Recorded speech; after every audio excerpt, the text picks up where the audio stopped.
Stephanie, Sharon, Jean, all the mods, good to see you here. A lot of you guys on Patreon. Terry, Katie, Pauline, good to see everyone. I must say, I haven't been live for a while, and I sort of felt, is it going to be weird when I do go live and it doesn't really feel like it was that long ago at all, which is kind of odd. Susan from Cincinnati, good to see you. Ashley Shelton. Batman's here as well. Good to see a lot of you here.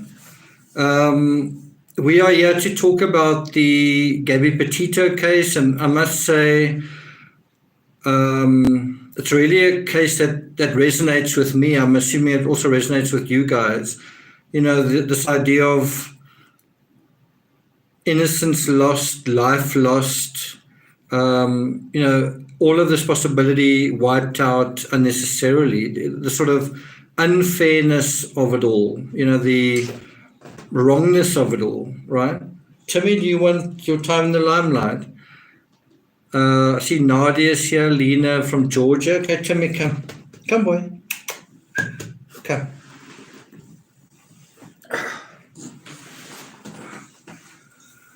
There he is. I think the last time you saw Timmy, he was looking very shaved and groomed, and he's now quite smelly and in need of another grooming, definitely.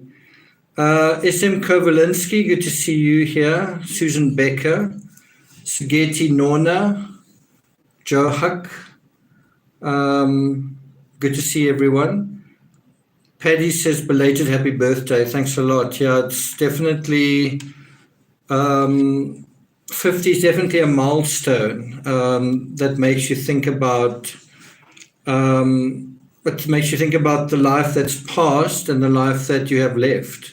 I think it's reasonable to say that it's almost unlikely that you're going to have as many years ahead of you that you've had behind you. I mean, if you're lucky.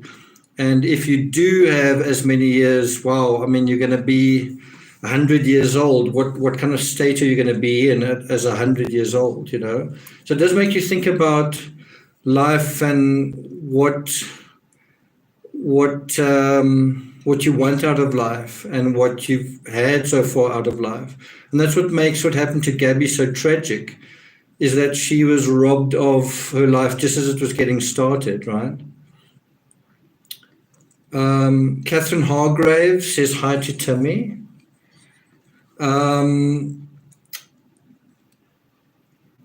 Lexi Bullock, good to see you here. So in this live stream, we're going to deal with some issues with the Petito case. I don't know if you guys have noticed, I went onto all of the family members on Gabby's side on Twitter, and no one said anything about the meeting with the FBI. And I'm not really surprised. I'm not surprised to sort of see silence on that. I'm sure that they are reeling from that experience. I'm sure that was a shock. If Gabby's death has sort of been this weird sense of loss, this weird sense of silence, I think that has probably made it feel real and feel the anger. I think there's been a lot of emotion associated with that. Grief, anger, pain, loss, you know, terrible sadness. Sigrid says she's listening from Norway. Sarah Hathaway, any relation to Anne, Sarah? Good to see you here. Maria says, I really like your channel. She is from Norway. Quite a few people from Norway. It's quite interesting. Is true crime a big thing in Norway? By the way, this book that's sort of peeking in from the side is something I'll talk to you guys a bit about in a moment. It's Van Gogh's Finale. And I'll be doing a series on that at some point. So I'll talk to you about that in a little bit later on. Loris is here. Good to see you. Joe Huck says Gabby case was a sad one. Yeah. Sarah says, oh, no relation. Okay. Timmy, can I put you down? Hey? Not put you down in that way, just put you down. Okay, so do you guys have any questions in terms of the Gabby Petito case? I've got quite a few. I've sort of written down 10 questions. I'm sure that's going to lead to some thoughts and ideas from you guys, but I do want to kind of get going on that. Ilse Viljoen sounds like a very South African name from the UK. Is it cold there? Katie Murphy, seems like Brian Laundrie and family are always the focus instead of Gabby. Does anyone else think so? It's quite a good point, Katie. I think the fact is that the Gabby Petito case sort of started off with Gabby, right? So Gabby was the focus, and then when Gabby's remains were found, it was sort of clear that she'd been killed. Then it was sort of, then it moved on to Brian, and with Brian it was like this long drawn out episode of where is he? And I think it was only natural that the investigation and everyone else would focus on Brian. And there has been a very long drawn out period of Brian ? Brian Laundrie's parents ? And I agree with you that the focus has shifted to Brian, but I think some of that was only natural given how little we knew about him and still know about him. We still don't know what in detail was in that notebook,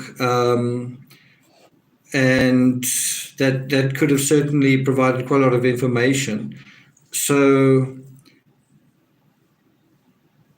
I think it is time for the attention to shift back to Gabby, and I think that is kind of happening. But I do think the tragedy goes both ways. It's tragic what happened to Gabby, but it's also tragic. It's kind of a case of a tragic couple. It's Brian is responsible, but Brian also seemed to Brian's also lost his life. It's his fault, but he's not here either. Sarah says freezing and grey in Michigan. I must say it's very hot where I am. In fact, I'm pretty hot where I'm sitting here. It's been very weird weather, very hot, very wet. Lots of bugs flying around at the moment. And I think that's how I got that mark. Kelly, good to see you. Chapo, it's good to see you here. I think, was it you who actually met Stephanie in person somewhere recently? Laurie Kovac, thanks a lot, Laurie. #1 fan, thanks a lot for that. Stephanie says she's back from vacation, now more cold than ever. I would have thought that the Florida heat would almost sink into your bones and sort of keep out the cold. That was me. Okay, good. It's always good to meet in person. It's far more authentic. And so I'm hoping to go to a crime con at some point, whether it's this year or next year, and meet you guys and have you guys meet me and get a sense of real community about some of these cases that we've been talking about. Of course, the crime con in Las Vegas isn't that far from a very big case in Arizona with Jodi Arias, for example. Phyllis Michelle Greenhouse, good to see you. What did Phyllis say? Susan says, was Brian always being barefoot because he didn't want to spend money on shoes?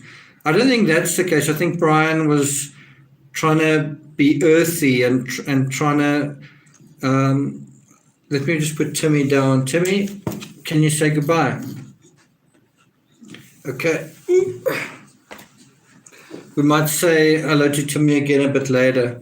So I think that's quite a good point about Brian, and it is something I've been wanting to mention. Is to me, there's a bit of a contradiction in terms of this whole thing of loving the earth and protecting the earth, and less is more, and the whole van life thing.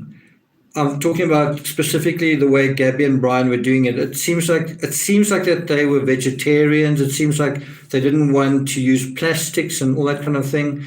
But at the same time, they're driving in a car. The experience is within a car, and a car is one of the most polluting. What do you call it? Objects. It's one of the ways that a human being can be the most destructive in terms of their individual footprint is a vehicle. And so, I can't really imagine them doing a bicycle trip across America, but I'm just saying there's a bit of a contradiction there.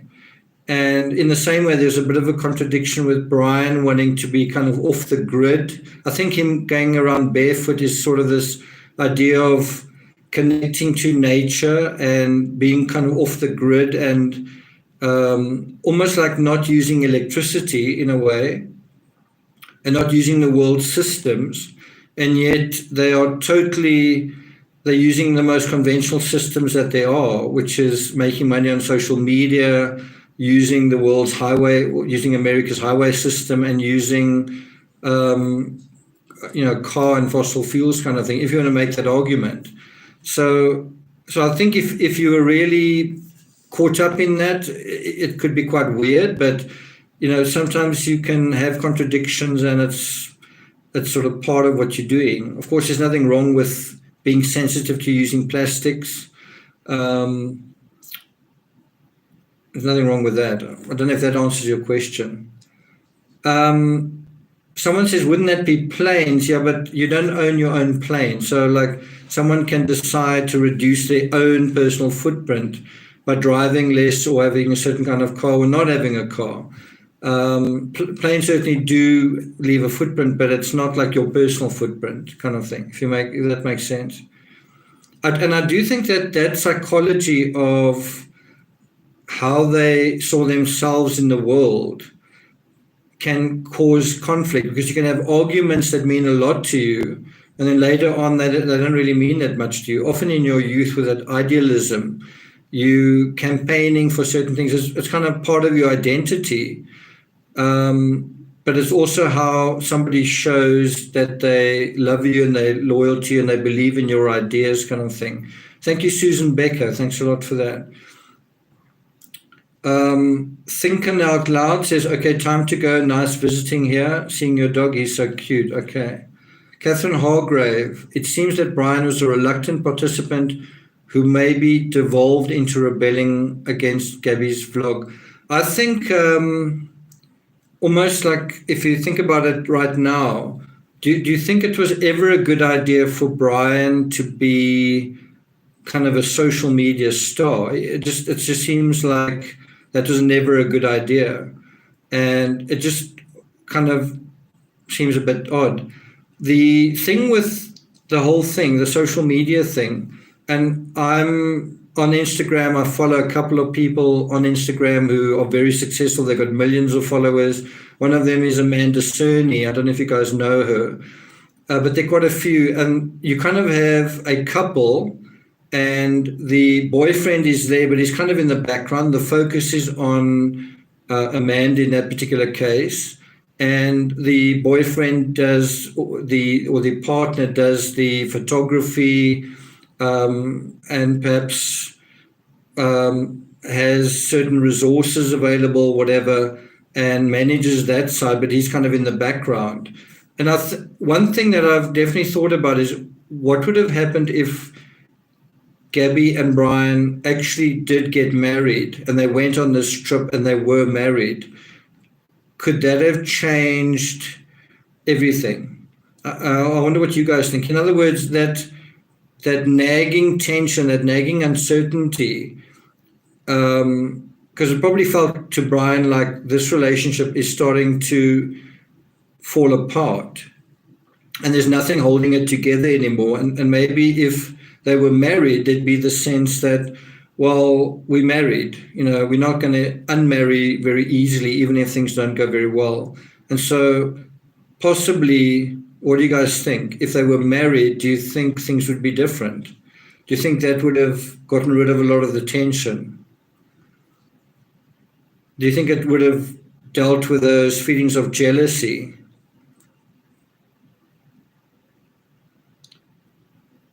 Good to see you here, Julie.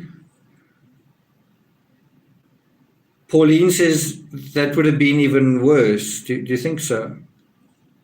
I just think that that would be one way to address Brian's uncertainty of, are we going to end up being together at the end of this or whatever, if that makes sense. Because one thing that Rose Davis said was Brian was always worried that he wasn't good enough for Gabby, and if Gabby had actually married him, maybe that problem would have been taken away. Maybe not, but who knows, maybe. Snowline says, yes, it would have reduced tension. The other side of it is if they were married and Brian said, this really isn't working out for me. I'm not enjoying this. I don't think it's a good idea. Gabby may also have felt like, well, because I'm married now, I can't do my own thing. So it could also have made her less kind of independent, perhaps in a way that she needed to be at that time. And I've kind of had this thought for a while. I've been think about that statement, time is money, but also money is time. Think about it literally as a certain amount of money is like time that you've spent doing something that is kind of wrapped up, right? Now, if you take the van life and you apply it to that the time they were on this van life journey was using up money, right? The longer they were on it, to some extent, the more money they were using up. On the other hand, you could argue the time is money thing works two ways. The one way is if you don't have money, then it robs you of all your resources quite quickly. So in other words, the poor get poorer. If things are working out, if whatever you're doing is appropriate and you are doing what needs to be done and you're getting that life experience, then that time on the van life thing is going to eventually bear fruit. And, it's hard to say, Gabby's video did eventually come out. She made one video. Who knows if she started making them regularly, how quickly that would have built up. The problem is with that is, although there may have been some money, it may have quickly emerged that people want more of Gabby and they're not really interested in Brian. And I do find an interesting irony in the idea that if social media was what was worrying Brian, that was actually exposing him. I'm talking about before all of this happened, where people were saying mean things to him. Then I think social media also is perhaps what exposed him after Gabby's death, and is possibly the reason why he took his own life, was this SHIT storm of social media that was breaking over this whole case. I kind of get the feeling he was trying to run away from the social media, and it got too much in late August. And then he ran away from it again after he left Gabby at Grand Teton, and only to find that it really exploded, and he had kind of no recourse. I think it's quite an interesting thing to think about Brian versus that social media, like Brian realizing social media is showing me to be not good enough for Gabby, and ultimately wasn't he, kind of thing. Is it Kelly Heflin? I think I saw a comment of yours up above where you said it's good to catch a live. I meant to say hi to you.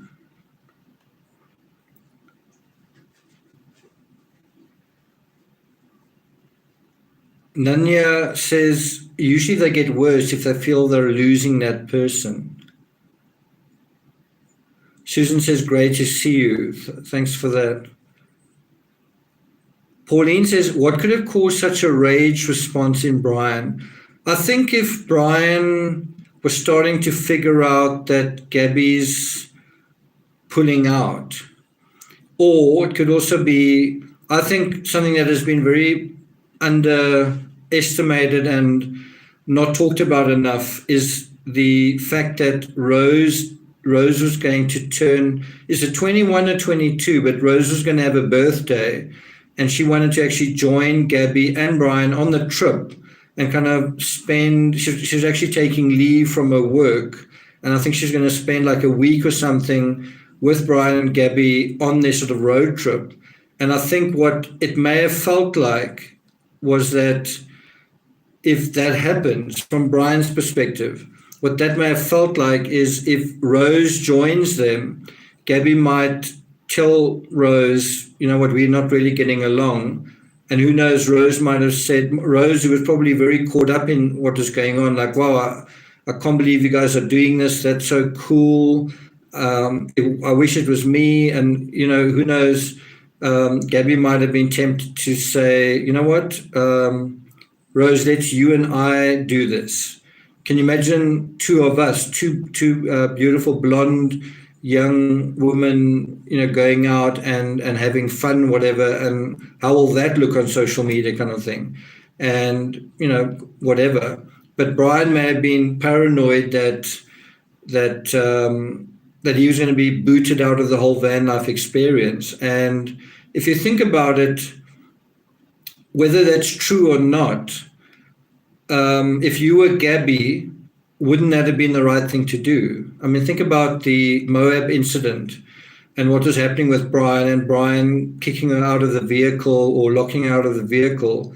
Think about the fact that he wasn't believing in what she was doing and that he was a downer and that his feet were dirty. Wouldn't it have, like, if you could rewrite history, maybe Brian should have left. Brian should have returned to Florida as he did, and instead Rose replaces him. You know, wouldn't that have been what needed to happen? And this is bearing in mind where Gabby insists that, no, I am going to keep doing the van life thing, but to make it work, I need a different passenger, I need a different navigator, I need a different driver, I need a different companion. What do you guys think of that? Katie says, how did Brian get $20,000 in the bank in the first place? Was it Gabby's? I don't think it's Gabby's. It might have something to do with the trust. It's difficult to say. I don't really think that money was like in the bank, his money. I think it's something that was his, but probably in some kind of investment scenario, I'm assuming. Because I really don't think he would have used a debit card if he had ready access to his own money. And I know when I was Brian's age, my father set up unit trusts in my name that were mine essentially, but I couldn't really access them, if that makes sense. That's just my experience. Sally says her dad said she had plenty of money. I'm not sure who you're referring to there.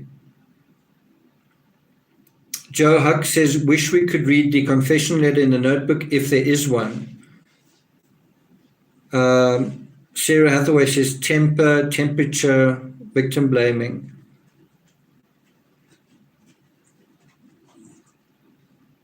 Vegan Mum says he used her and to make it look like she was alive. He did try and make it look like she was alive. That is happening more and more regularly. Snow Lion says maybe a college fund. I think that is also quite important to emphasize, is the fact that Gabby and Brian didn't go to college and this was their thing.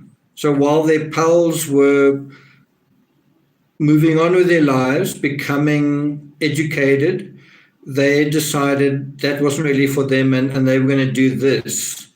And it's a weird analogy to the Chris Watts case, where on social media it's this sort of social media extravaganza, all these postcards that look wonderful, this curated thing, but it's not true. So you are kind of a slave to social media, presenting something on social media that's not true. And it's one thing to do that, and it's no big deal, but if your actual livelihood is based on it, it just makes it a lot more desperate. In other words, if you are saying how great things are in order to monetize it, in order to make money from that, but things are getting worse and worse and worse, then you are not only living two lives, but you are kind of heading for destruction, because you are almost like depending on the social media to do something, but you've also got to keep up a lie, if that makes sense.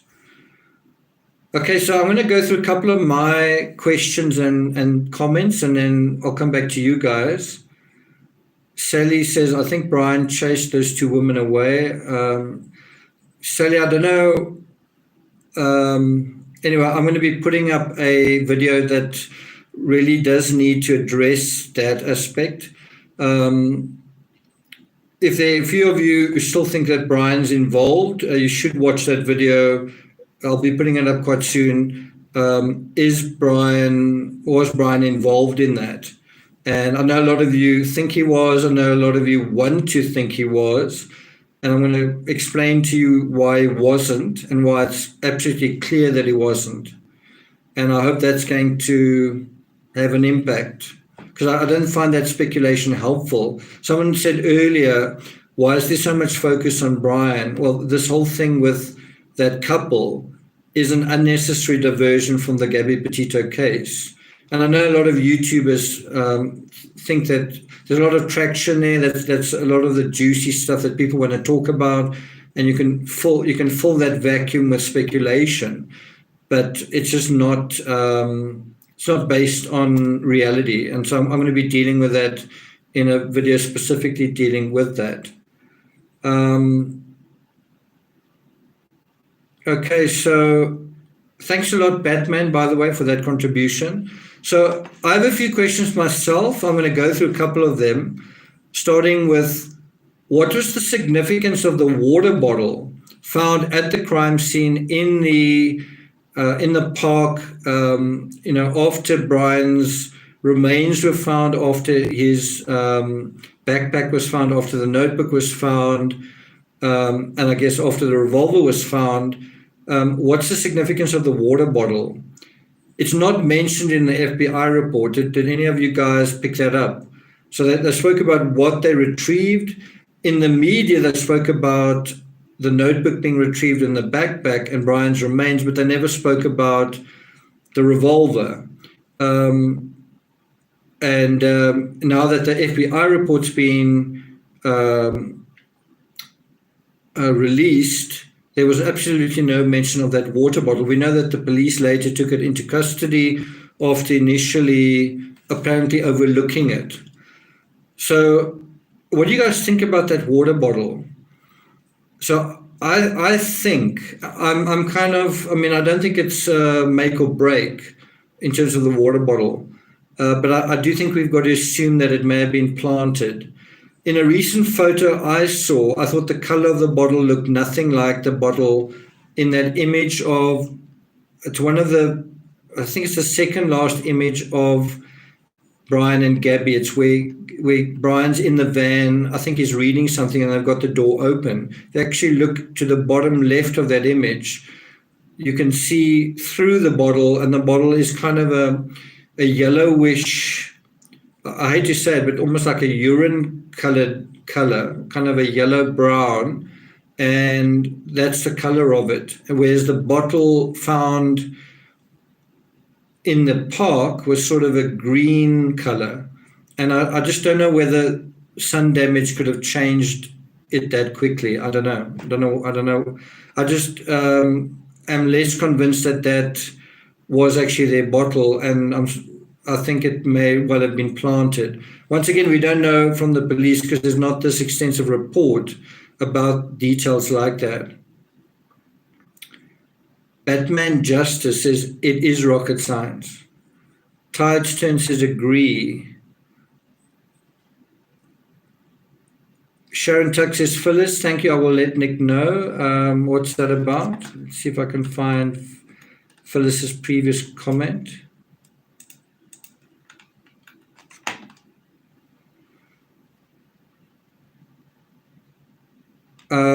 What's not working out for her? What's the problem? Snowline says, I don't think that law enforcement wanted to bother with the water bottle, whether it was planted or not. Phyllis says, tried but was in vain, not certain what the problem is. What are you referring to? Snowline, I'm afraid that case is going cold, no leads. Cynthia, cheers from Australia. Kelly says, please hit the like button. I'm trying to go up in the chat. Okay, there we go. Nick, having incredible hard luck with trying to join Patreon. Please chat with Stephanie with it so I can finalize my joining. I've been trying for months. That's odd. All I can say is you should maybe contact Patreon. I can't do anything about it. Thanks Batman Justice. Well, there's Batman and Batman Justice. I'm not like holding all the keys. It's almost like Facebook. I don't really control the dashboard with Patreon, so you need to go to Patreon support, and it might be a problem with your bank or your card or something like that. But that's something I can't see if you're trying to join, kind of thing. The same as if someone tries to add a friend on Facebook, you've got nothing to do with that. That just happens on Facebook's platform. So it's the same situation. My advice is just communicate what the issue is, possibly in the comments, and then all I can advise is contact Patreon directly. I hope that helps. Sally says his artwork was disturbing. Vegan Mum says try a different device. Yeah, you should try something different, not try the same thing over and over again. Nick, do you think anyone will ever release the contents of the notebook? I don't want to say never, but there's a reason why I think we're probably not going to see the notebook. It's possible that, who knows, in 5 years or 10 years from now, we might see a photo of the notebook. We might see a fragment from the inside of the notebook. But I think there's been a lot of legal jostling about what will be released. And I kind of get the feeling that all the families involved have kind of said, we're going to almost shut this down. It's like we need to heal now and that's it. You know what I mean? Who knows, that could change. But let's speculate for a moment and say what could be in the notebook. Now, what if in the notebook is and it's the title for this video, what if there's like a manifesto? If you look at some of Brian Laundrie's last Instagram posts, and do you know Brian Laundrie's Instagram has been taken down? So you can't see it anymore, but his last Instagram post, he often had long, lengthy posts talking about how we don't need certain things, and he was sort of preaching his almost like environmental religion to people. And what that suggests is that he would have done the same in his notebook, that he would have perhaps written a manifesto and not briefly, basically said, I did do this to Gabby, but, and then spoken about the ills of the world and whatever.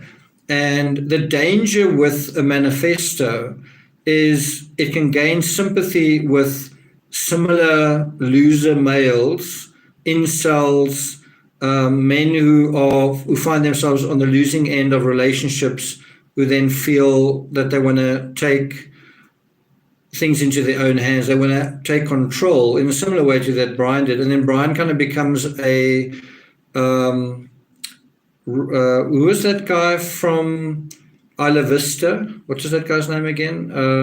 Roger, what is his name? I just can't think of his name now. I'm trying to see if there's a comment. The guy from the Isla Vista thing. Wasn't his name Roger or something? Mary Steelman, thanks a lot for that. I'll have to Google it quickly.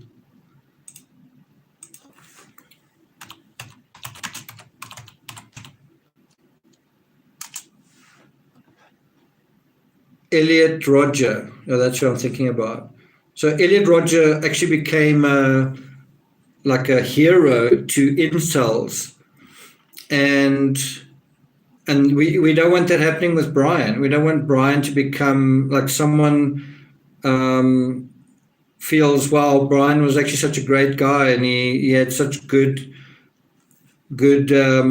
what's the word, such a good philosophy about nature, and that human beings are horrible and whatever, and so he becomes kind of this cult figure in a way, and you don't really want that to happen. So I've got an idea that you know what is really interesting is they didn't find, it wasn't like that the notebook was partially destroyed and they found little scraps here. They actually found what they needed to find, which is that Brian admitted to killing Gabby, right?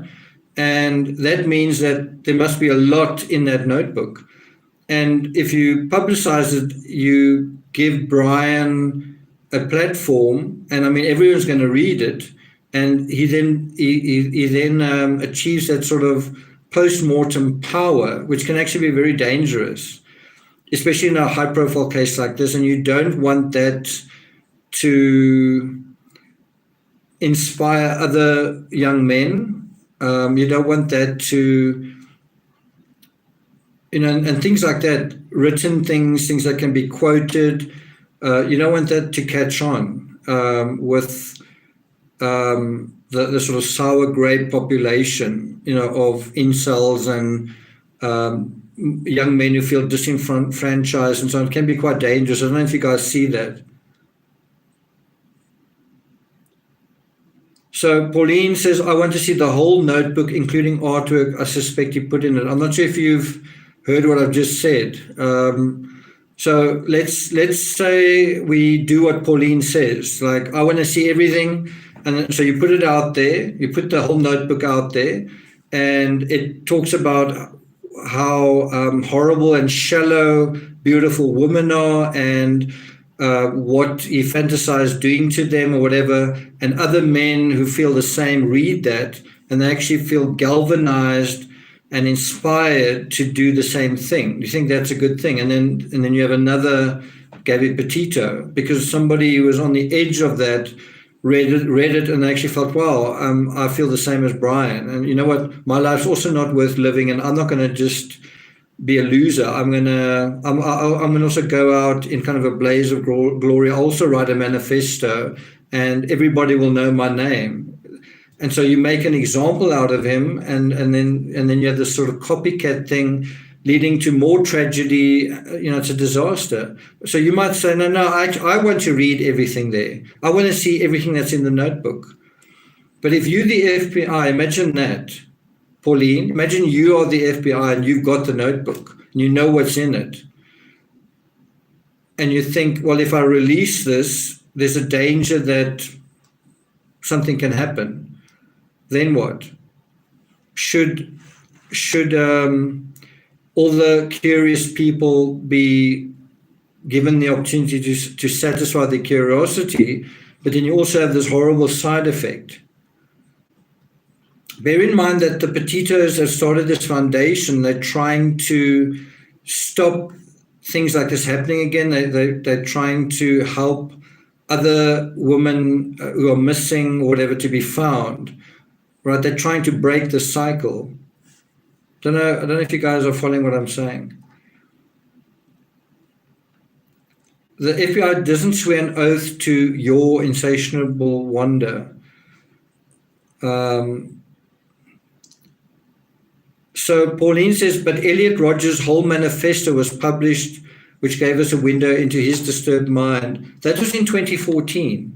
That was 7 years ago, and things have changed since then. Social media has become bigger and more monstrous and more troubling. And, you know, social media has been there, but I think I can speak for as one creator in true crime and say, you know, social media is becoming a big, almost uncontrollable thing in and of itself. And there's an aspect to it that does good, but it's mostly bad. It mostly causes a lot of harm, including and especially in true crime. There's sort of exceptional areas where it can do some good things, but a lot of social media is mob feelings, and it tends to be negative. Esemko Valinsky, thanks for that. She says, I think you're right about the reasons for not releasing the notebook. The FBI, I'm sure, would view it from that perspective. So it's quite a good point to say, well, what about they released Elliot Rodgers' manifesto? Well, here's a good example. Elliot Rodgers then became a model for other disturbed young men just like him, and they don't want the same thing to happen. The same thing has actually happened with Adam Lanza and quite a lot of those kind of young men. I wrote a book called Slaughter where I covered all of this, and one of the things that the authorities don't want is for these young men to become celebrities, which is why they don't want to publish their names often. I've got a feeling they know the motives, but they don't want to say exactly what the motive is because it can resonate with someone else. So they sort of say, we don't know what the motive is. I'm guessing about that. I could be wrong. Possible that they still don't know the motives every time this happens. But I think you've got to be very careful in the social media thing where everyone wants to become significant. Everyone's sort of wrestling for their time in the sun. And then, well, by killing someone, you actually get that, like this. You get this instant fame. And it doesn't matter if it's ignominious or if it's disgraceful, but you get your whatever you want. You get that everybody knows your name thing. And that's not right. It's not right to have that. And you've had social media being criticized, Facebook and other platforms criticized for allowing certain content to go up because of this. And so I've got an idea this might be an element. I could be wrong, but I've got an idea this could be an element of that. Julie says, great to see you doing lives and to see everyone here. Come and join us in Patreon. Anyone not on? Okay. Nanya says 15 minutes of fame. That's it. So, Pauline, I hope I've convinced you there. I've got an idea I haven't, but maybe just something to think about. Okay, so the bottle, that's the first thing I thought about. What's the significance of the bottle? And now just think about that. Was that bottle planted? And if it was, then it's some social media person, very likely, who wanted to be like, oh, the police botched this. I found the bottle, they didn't. And meanwhile, they actually planted it, right? Just think about that. We'd be talking about social media as this ill wind. It is opportunistic, it's mischievous, it's helpful here and there, but overall it is, I don't know, it's like crafty and not to be trusted. It's just full of opportunists and chances. Broadly, I'm not saying everyone and everywhere, but often.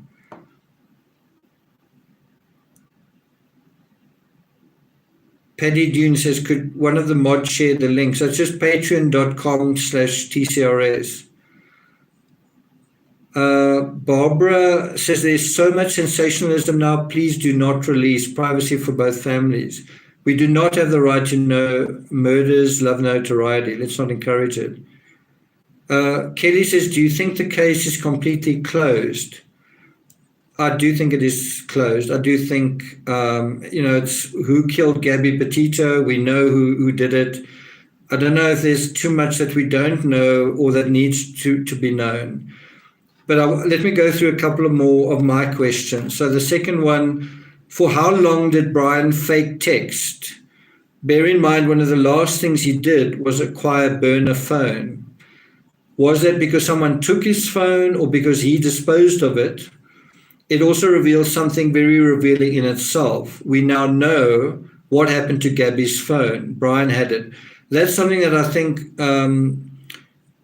you didn't really hear anyone really talking about. Like, where's Gabby's phone, right? Gabby was found. The van was found. Everything was found, but where was Gabby's phone? Well, the answer is Brian had it. I think another interesting question is, although we know that Brian had Gabby's phone, did the authorities ever get Gabby's phone? Like, did they find it or did Brian get rid of it, kind of thing? But I think that you could get in the same way that you can get a lot of information from his notebook, you could probably get an incredible amount of information from both of their phones. For example, if there was third parties they were communicating with, such as Gabby talking to Rose or Gabby talking to certain people either on social media or privately who were like, I don't know, falling in love with her or flirting with her or interested in her because of the sudden flurry of activity on social media, seeing Gabby sandboarding and whatever. Remember, Gabby's, was she 22 years old? She in some photos, she's really stunning. And, that is likely to catch the attention of guys her age and even girls her age who are going to tell their friends, kind of thing. And then is the same going to happen with Brian? Probably not. What's Brian going to think about that?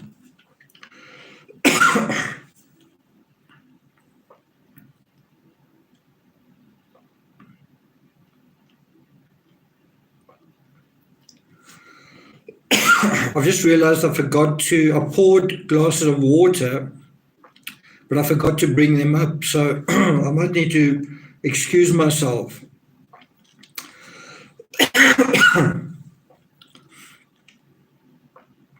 Thank you, Fractured Fairy Tales. Thanks a lot for that. I think I'm going to need to just duck out for a second. So my throat is, and I really need to get a glass of water. Sorry about that.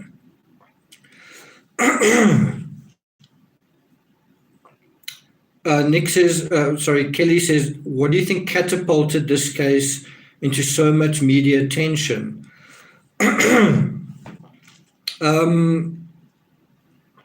I think it resonated at a time.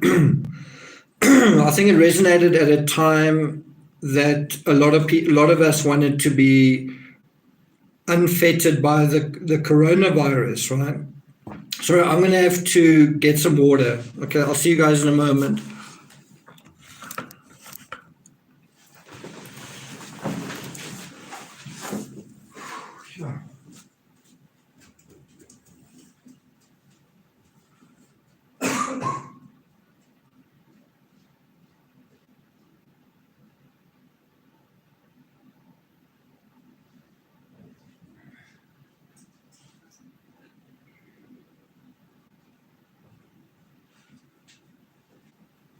Tell me what you're doing.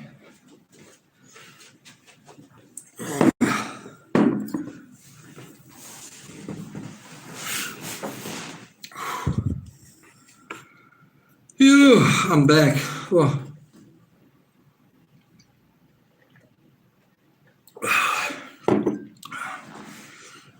So my voice lasted about 50 minutes. Not too bad.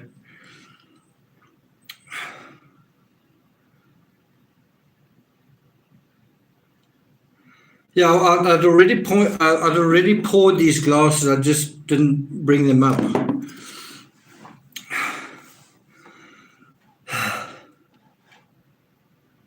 Katie says he was very jealous, and I think the phone, social media were a problem for both of them. I think so as well.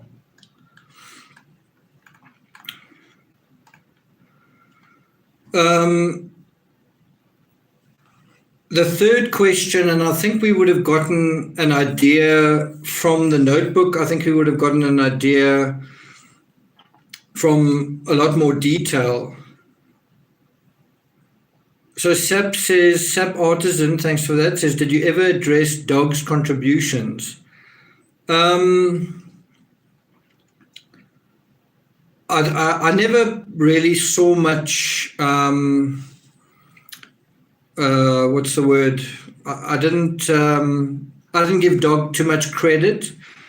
I kind of was aware of him capturing a lot of he was like a lightning rod for the media, and he was very good for creators. If you mentioned him, he was like this great character, but I was like, okay, well, let's see what he does. And I didn't really feel like he took things in a direction that was really helpful, or that he really had any breakthroughs. Like I was like, okay, so what has he done? What has he found?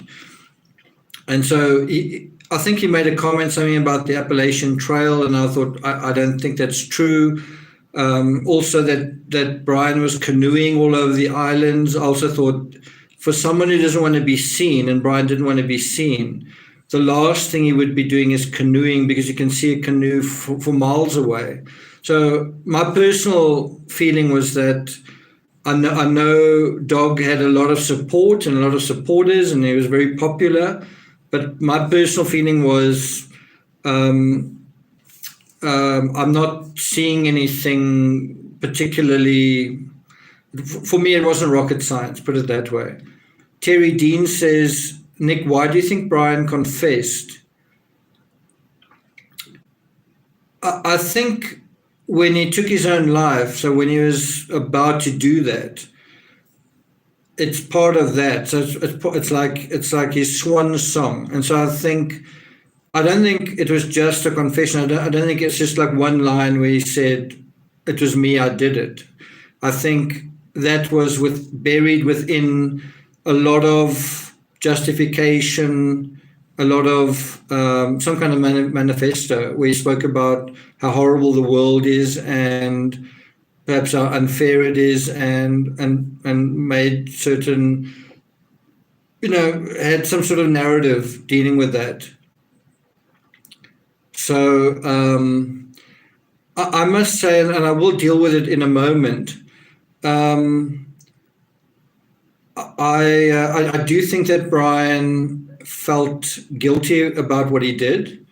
I think it's one thing to be really angry with someone and whatever, but then they are gone.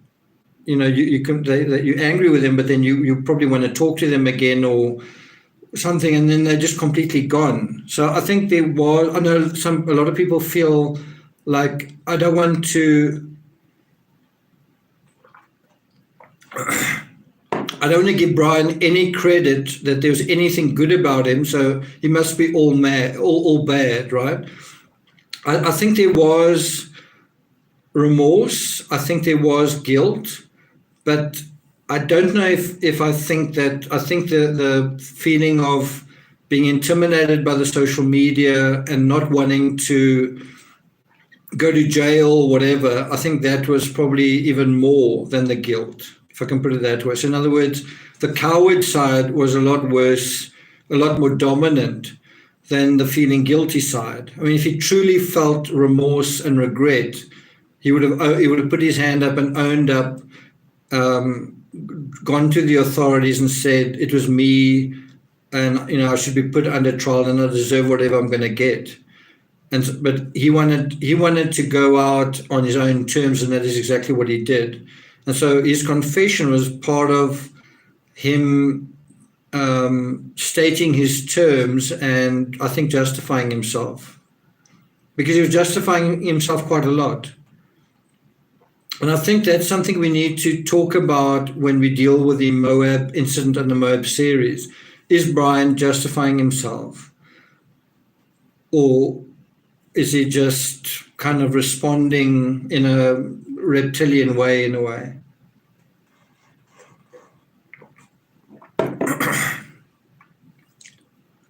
Claire says, I think Laundrie lost his temper and it went too far.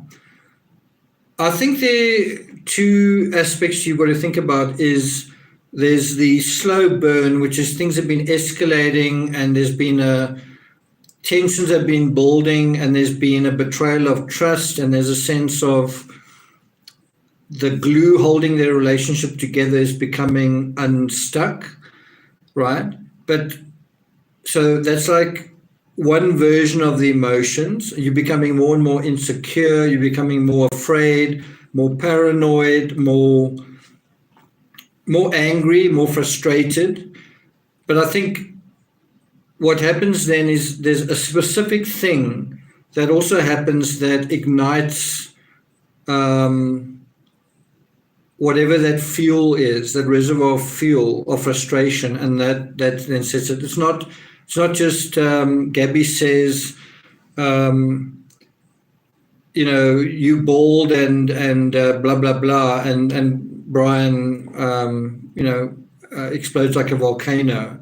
I don't think it's like a thing like that on its own. It's a lot of layers that build up, and then there's a thing that reaches the inflection point. And you saw some of those. Even Gabby's mother said you could see that there were tensions were escalating, and I think you could also tell that from Gabby's text messages to her mother, and from what was happening, with the Moab incident. You can just anticipate the van life experience was stressful. I'm not the world's best camper. I have camped. I've camped in Australia. I've slept on mountains and so on. And if you have insomnia and you're dirty and so on, over time it can become quite harrowing and horrible. Like this thing that's supposed to be so much fun can be very trying. And that's for one person. If you're two people together, it can be really horrible. WRFG Radio Free Goodland, you are like a scale providing some degree of balance. Thanks, Nick, for permitting comments. Thanks. Lexi says a civil suit filed by the Petitos against Brian's estate. That is likely. I don't know whether we'll necessarily know what's in it, but who knows?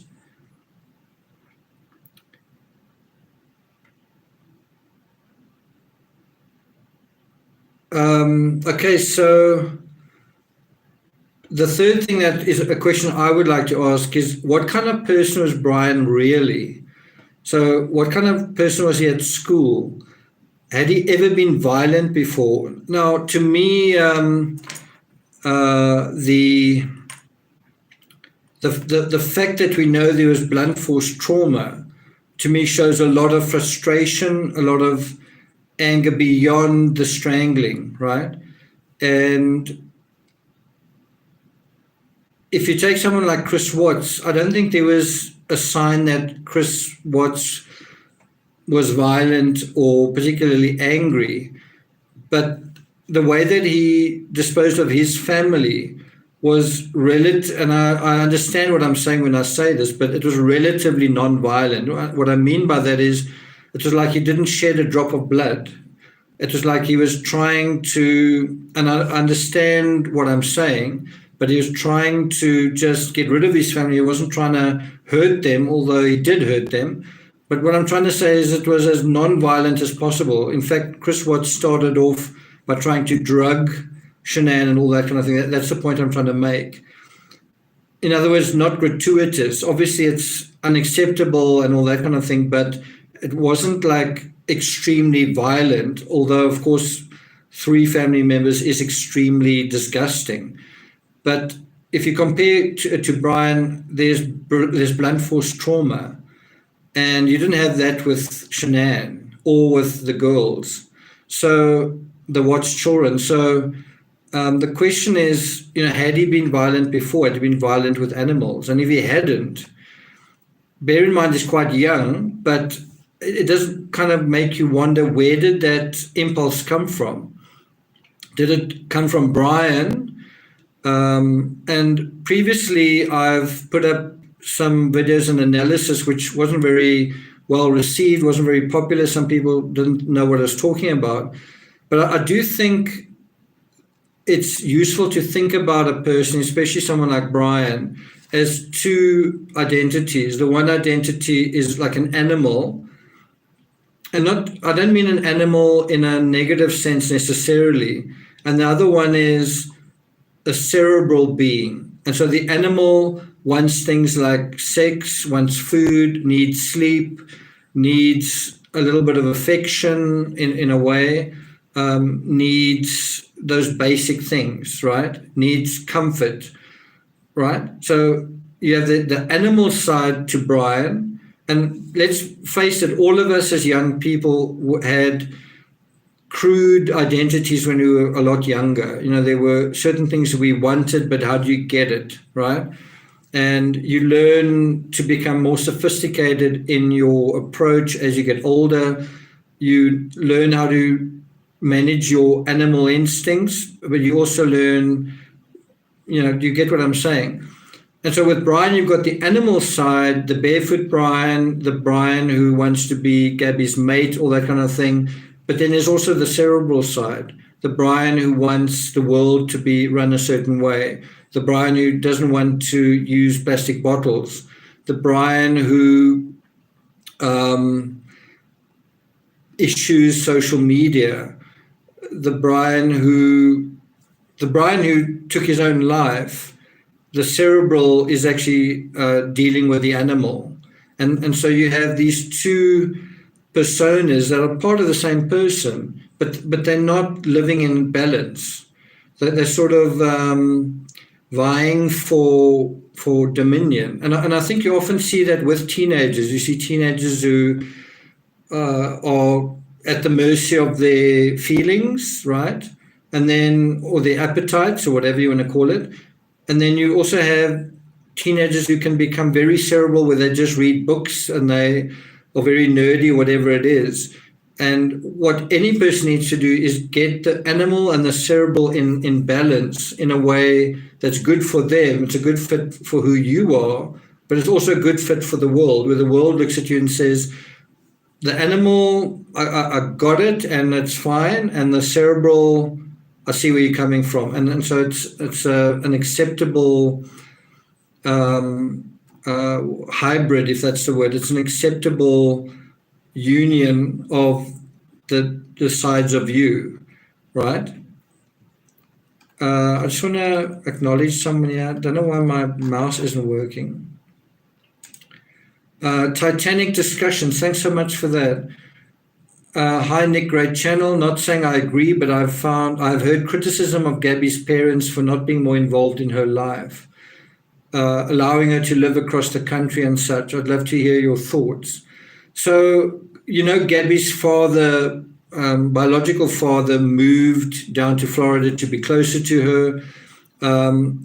I understand what that's all about, but I don't know if I completely agree, just because when a young person is kind of an adult, a young adult, if you are in your 20s, then that is often when young people leave the home, and young people often don't want to be at home. They don't want to be with their parents, and they sometimes want to be quite far from their parents.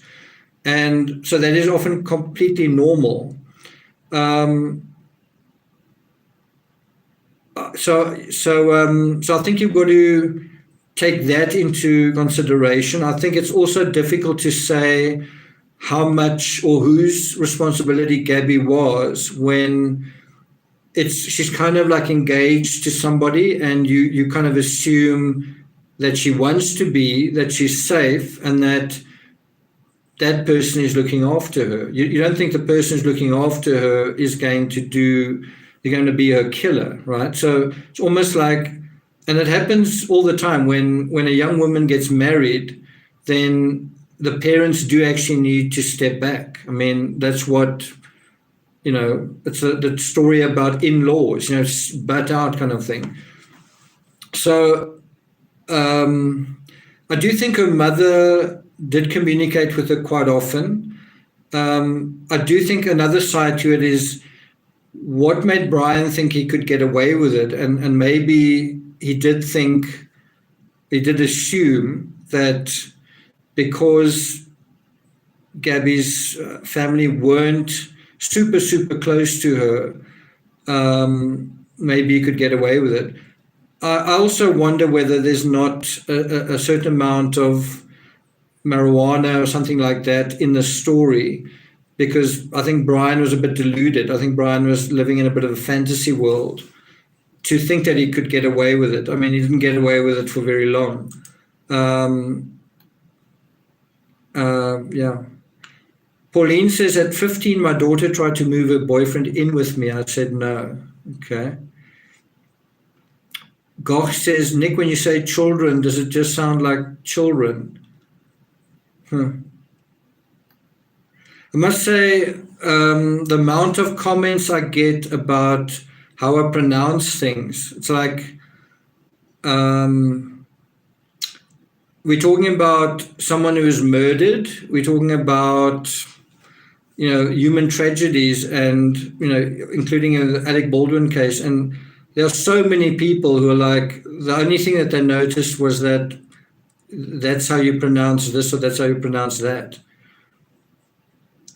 I guess if that's what you find interesting. Susan, was he taking any medications? Not according to Gabby, but during the Moab incident, I think that's asked, did you guys take anything for anxiety? I think sometimes you've got to read between the lines. So there's what we know, and certain things make sense, and there's also things that we don't know. And I think a lot of us want to think of Gabby as innocent and pure and good, and I think she was, but I don't think she was completely pure and completely innocent and completely good. And none of us are. And by that I mean, I think there was more to what was going on than it being like completely black and white. And I did find a photo that Gabby took that looks like she was smoking something, and there are references to weed and all that kind of thing, and that can be a way to soothe anxiety. Isn't that the classic way that teenagers do and young adults deal with stress and anxiety? Or isn't that the classic way? And so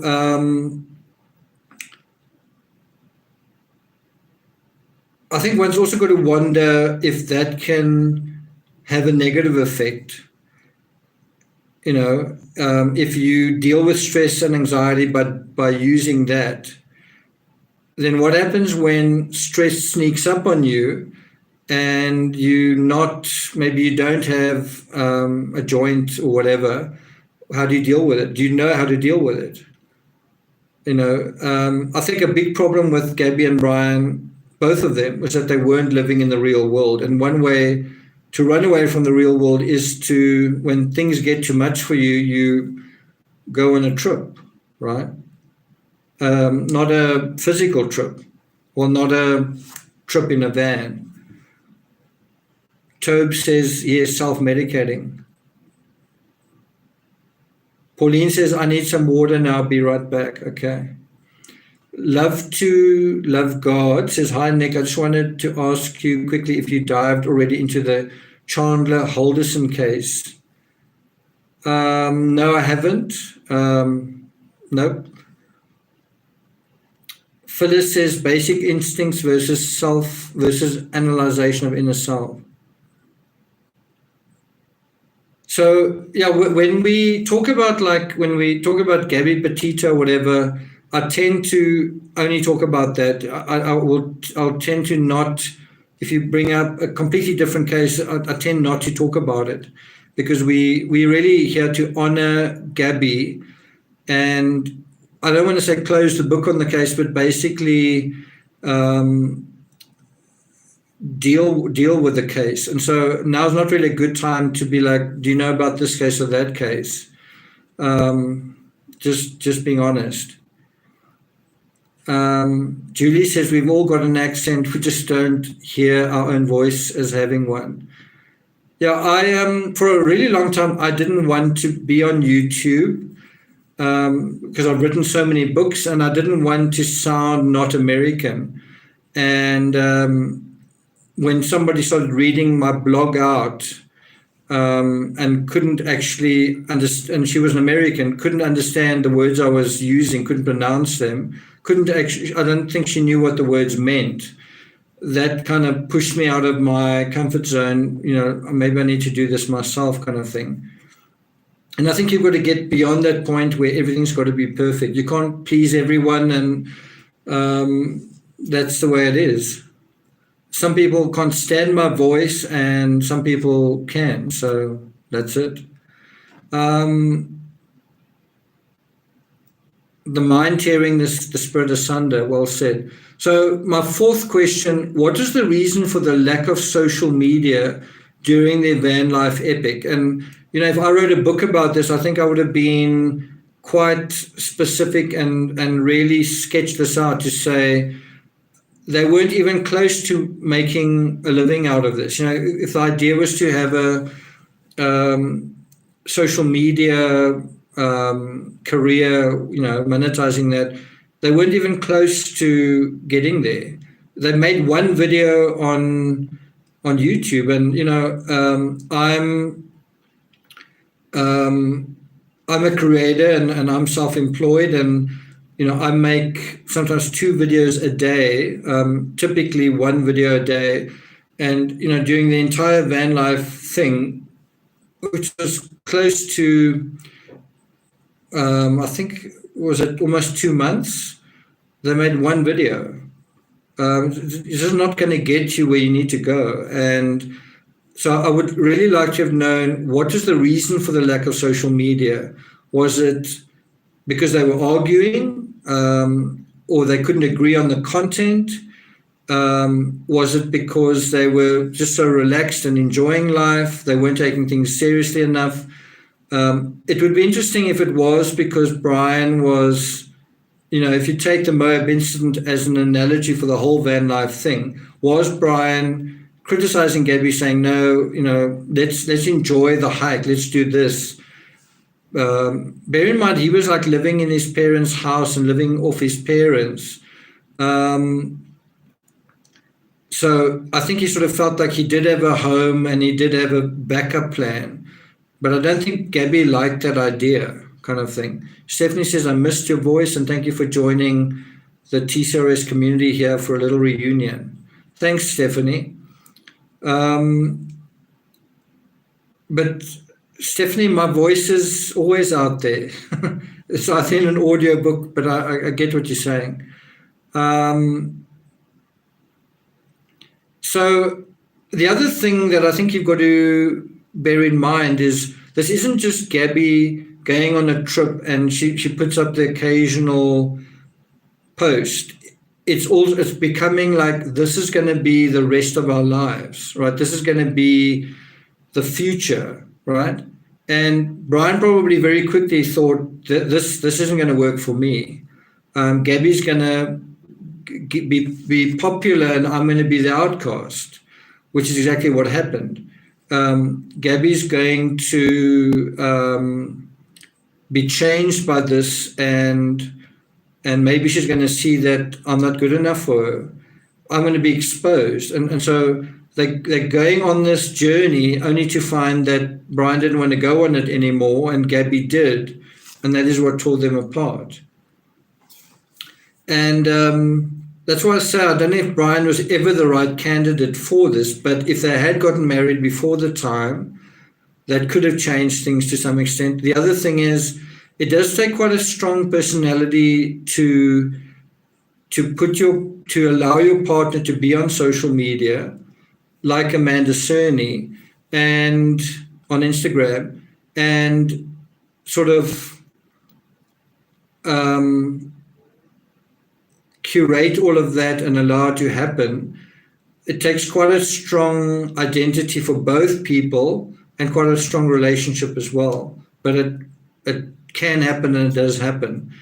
I don't know what the lifespan is of those careers/relationships, because I've got to think that there must be quite a lot of temptation. If you're always flirting with your audience, what happens when there is a bad day, even for a great couple who've got great chemistry and love each other? Because there's something shallow, inherently shallow about that sort of thing, that shallow world of social media.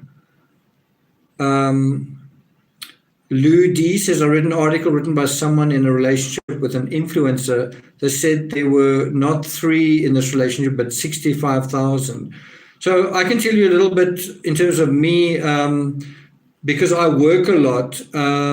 There's someone who is on the sidelines in my relationship, and it's quite rocky. And one of the issues we had to deal with was, should she be part of my dialogue with you guys? And the reason I didn't want that to happen is because I don't want, if things aren't going well, then do you hide that? And if things are going well, then you promote that, but then that's already not great. The other thing is, you've now got to answer to your audience in terms of your own private life. And so to me, it just needs to be kept separate. That's just my personal feeling. Alina Wolf says, love the channel and all the mods, keep up the discussions. So, I mean, in my own life, I found that social media is a disruptor of intimacy and privacy and all that sort of thing. So definitely is a force. And I think I'm quite a mature person. I'm certainly an older person. And so if you're a young person, it must be even more fraught with stress and fear and a feeling of not being in control, right? So just in terms of my situation, I want to keep my private life private to some extent. But what if you're with someone who doesn't want to, who wants to be taking selfies all the time and saying where you are and being very public about it? And so that's been my experience, and it's been quite difficult, to be honest.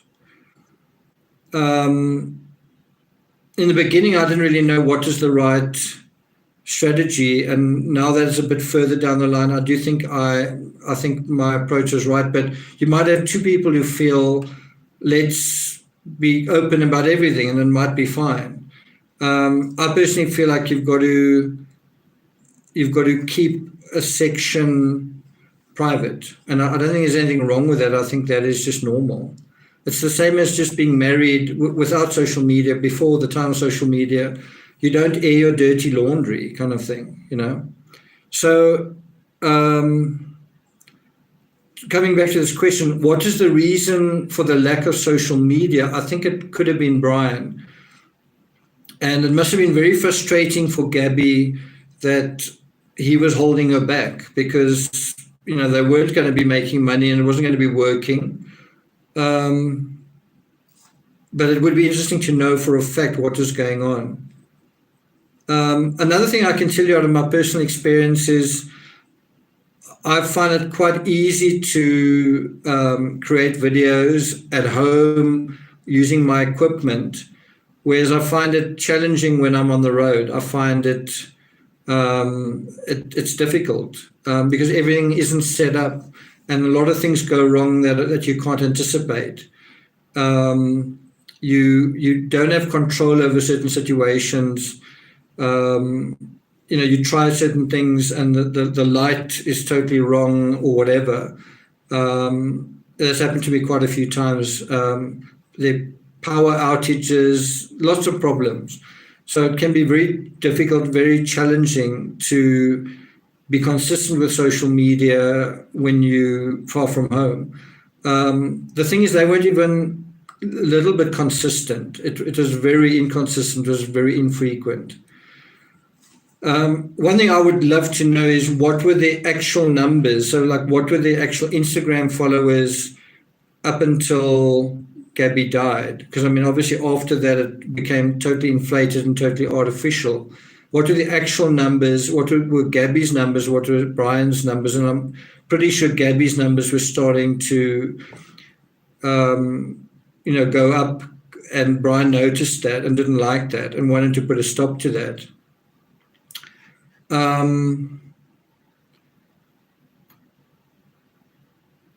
Where's Carol M? What did Carol M say?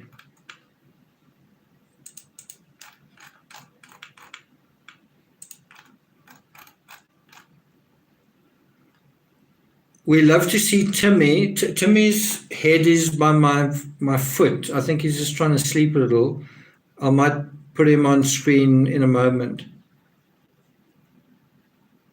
Kelly says, now FBI says blunt force trauma. I thought it was manual strangulation. It's actually both. It started off with blunt force trauma to the neck and head, and then manual strangulation. Tapo says, off to work. Take care. See you again.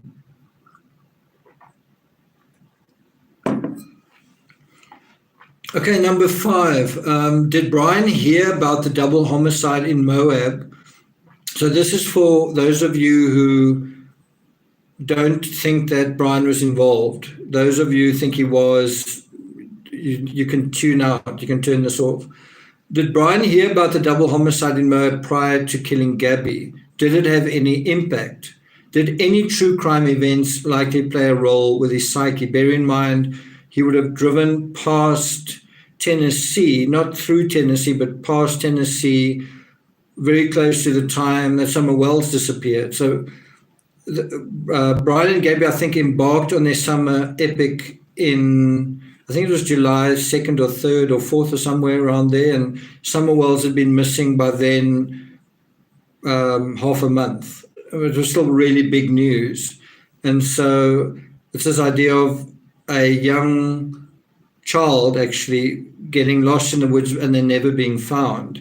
And then look at what happened to Gabby and look what happened to Brian.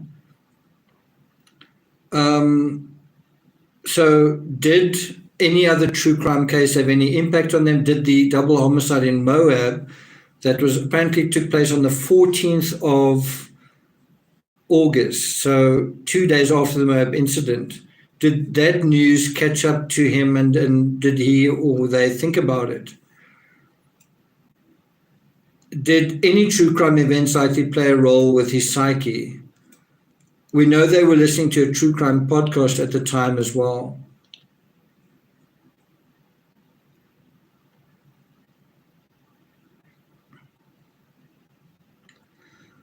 Carol, I don't know whether I agree with that. I don't know whether Brian is more manipulated. I don't know whether Brian is more influenced by his mother or father. I don't know whether one can say that either one of his parents is like a dominant parent. I don't know. I think you're making an assumption there. You could be right, but I don't know if you are. Sharon says, I doubt if any other crime affected Brian's actions. I doubt that. I would strongly suspect that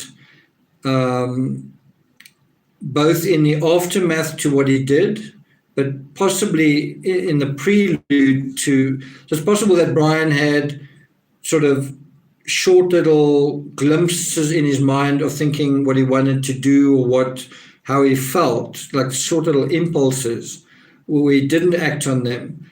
And one of the reasons I say that is because of the stuff that he was reading. He was reading books like Annihilation and Lullaby. And if you know the content of those books, you can see how they can disturb an already disturbed mind. And Al Anders says, who cares? So Nanya Bite says, I love true crime and I've yet to kill anyone. So Nanya, let me put this into perspective. You are where you are right now, and let's say we create a lot of anxiety for you. We take all the people in your life out of your life, all the people that care about you and that you care about, right? That's going to create some anxiety. Then we get rid of all your money. So now you don't have friends, family, or money. Then we also make sure you're not at home. So you don't go to bed in your bed, you go somewhere else. Anyway, you put the stress level extremely high up in your life, right? And then you also add some obstacles and some frustrations where someone is undermining you, either at your work or wherever. And in other words, you push to breaking point, right? And then it's possible, I'm not saying it's definite, but it's possible that you might then operate from a response based on what you know, but in a destructive way, right? And that is true of every person. So, but let's say you would never do that. Any other person probably would, right? Spencer Wong says that's rubbish. So I think Spencer Wong, I think, is part of a group of people who say criminals are nothing like us. They're not ordinary people. They're some kind of label, like they're a psychopath, they're a narcissist or whatever. And only like really disturbed people commit crimes. Ordinary people don't commit crimes. Ordinary people don't tell lies. Ordinary people never do anything wrong. Ordinary people aren't capable of crime. And of course, that is absolutely not true, but it's comforting to think that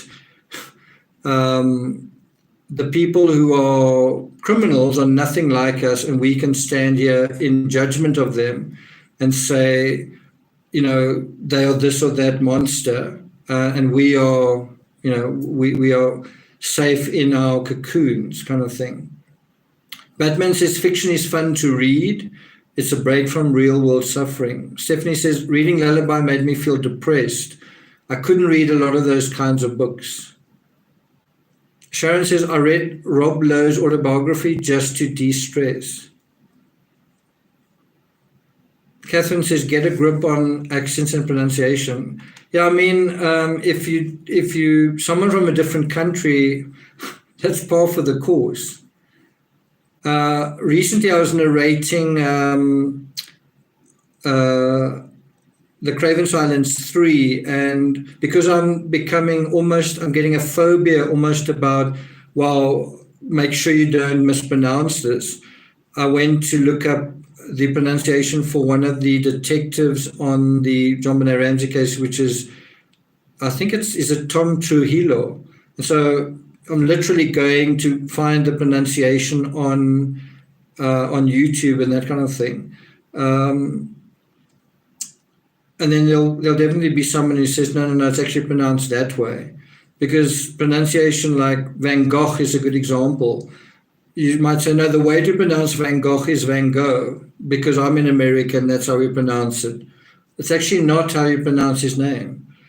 If you go to the Van Gogh Museum, they'll know who you're talking about, but the Dutch don't pronounce his name that way. So who's right?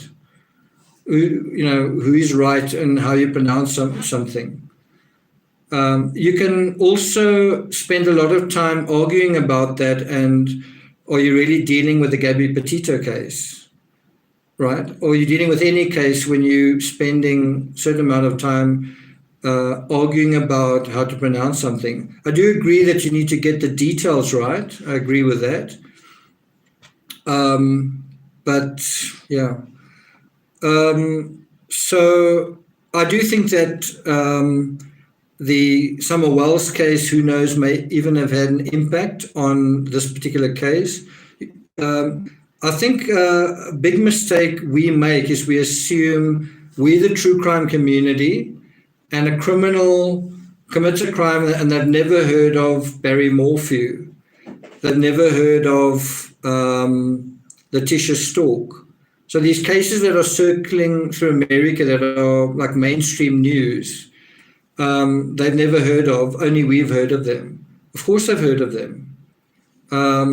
And once they've committed a crime, they will definitely pay attention to it because it becomes like, oh, what did you do in that situation? And that is something I really dealt with the Patrick Frazee case, where certain things were coming into the news at the time in terms of the discovery, at the time that Patrick Frazee had to deal with certain issues such as his phone records and all that kind of thing.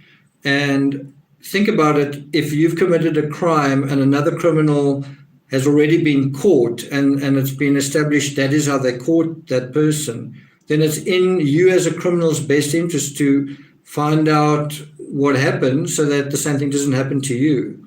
And I think a lot of people almost think that criminals are like in this little world where we just get to look at them and they're not from the world and they don't look at the world themselves.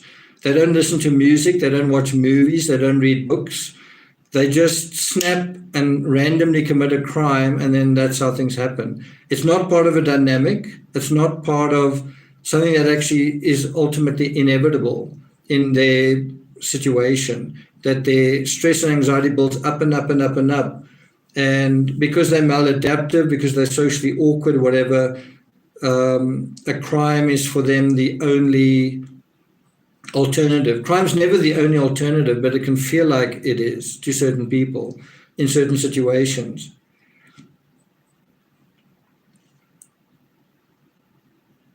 Okay, so number 6, the unexplored country.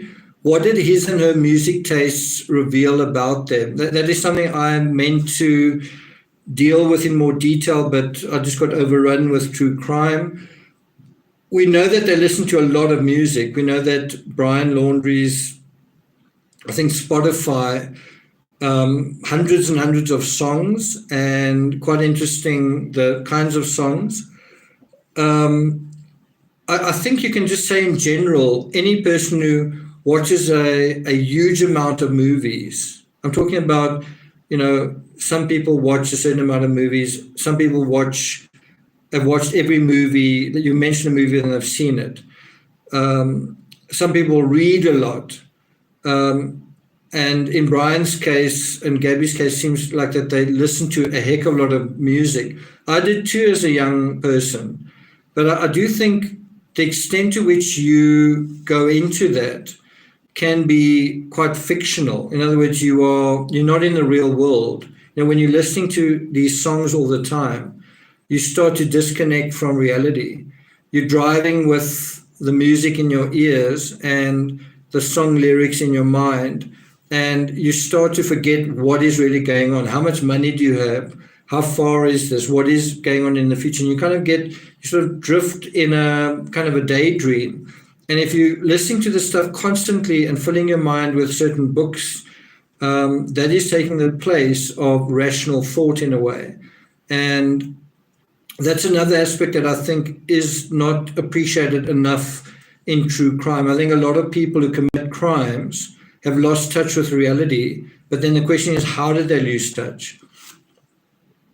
In the Chris Watts case, I think a lot of that had to do with his affair, but in other cases, it can have a combination, can be substances, it can be influences, it can be stresses, it can be a whole bunch of things.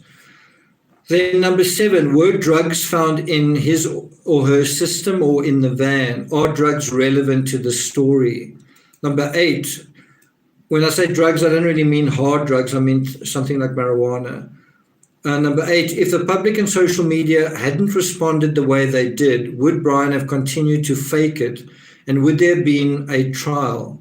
So in other words, if it's August 27 and Red, White and Bethune didn't notice anything, and that other TikToker, can't remember her name, was it Rebecca, or did the name start with an H? Who was that other TikToker that gave him a lift hitchhiking?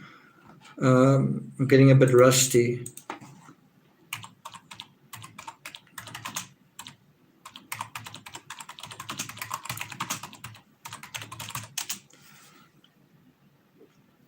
Miranda Baker. Did I say there's an H there? Definitely no H.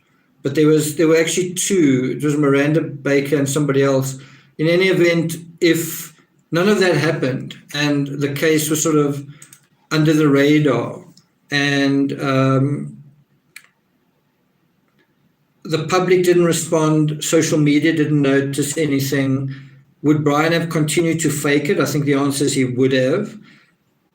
And would there have been a trial? So in other words, if it didn't capture the public's attention, wasn't high profile, and let's say the police did eventually catch Brian because they found out that he was using Gabby's phone or whatever, would this case have ended, let's say, properly? In other words, Brian would have been caught, he would have been arrested, he would have been put on trial and normal. Instead, what seems to have happened is he was put on social media trial and he sentenced himself. And the reason I think this is quite an important topic is this going to happen again? Are you going to have another true crime case where it becomes this big deal online and it never ends up in court? It ends up being dealt with in the court of public opinion. And what do you think about that? Is that how cases should be solved now? Is that the ideal kind of end game? Kelly says, of course it will happen again. It always does. I've heard that quite a few times. Someone saying marijuana isn't going to make someone murder. It's more like a sedative. In other words, how can you blame marijuana because it soothes you, it calms you down? How can I say this without being sarcastic? I suppose you could say the same about alcohol. You can say alcohol is a depressant. Alcohol can make you less inhibited, but it can also just be, puts you to sleep. But there are other reactions. You can become, what certain drunk people, how they behave. In fact, today I was at a restaurant with my partner, and we saw this guy falling over and this sort of drunken brawl taking place. Are you saying, anyway, so in terms of marijuana, you can have a situation like paranoia, or you can have a situation where one person is on that, but another person isn't. And you can't have a proper conversation. Or whenever there's a situation that's stressful, the other person uses that substance, and so you can't properly sort something out. And so I've often seen that people say, especially for marijuana, that's absolutely impossible. The thing with any substance is it's taking away reality. It's taking away the knowledge of there's a consequence to your action. It's taking away that directness, the direct experience of being alive and of what you're doing. In other words, it's making you a bit fuzzy. And in that fuzziness, things can happen, things can go wrong. So I don't know whether you can ever say substances are either a mitigating factor or that they are totally irrelevant. I don't know if you can ever say that, and I don't know, it doesn't matter what the substance is.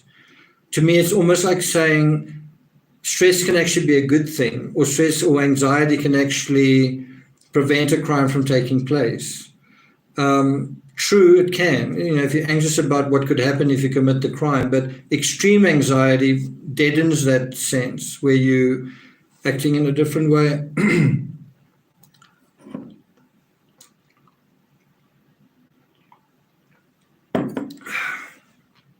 You're in complete control of your cognitive skills. Okay. So marijuana is completely irrelevant here, and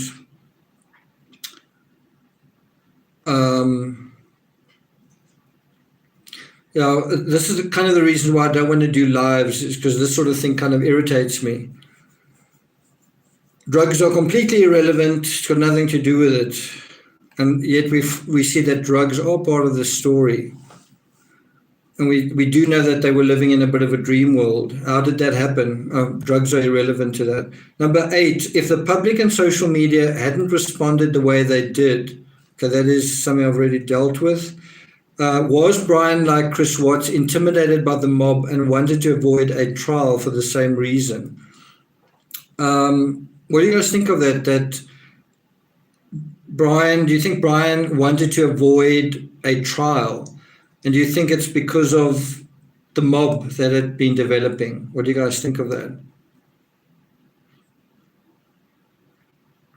Someone says your picture is crooked. Well, it's because I got up earlier and I'm sitting down, in a way, so that's why it looks that way. Funny enough, the way I'm looking at it in the camera, it actually looks quite straight. But we could talk about that. Should we talk about how crooked the picture is? Number 9, what impact did the Moab incident have in accelerating the escalation of tensions?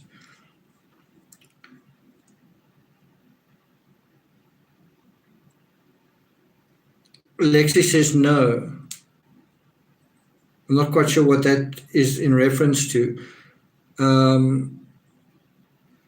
What impact did the Moab incident have in accelerating the escalation of tensions? I think it had a very, very big impact. I think the Moab incident was almost like the last signpost on the way to the OK Corral, to sort of like,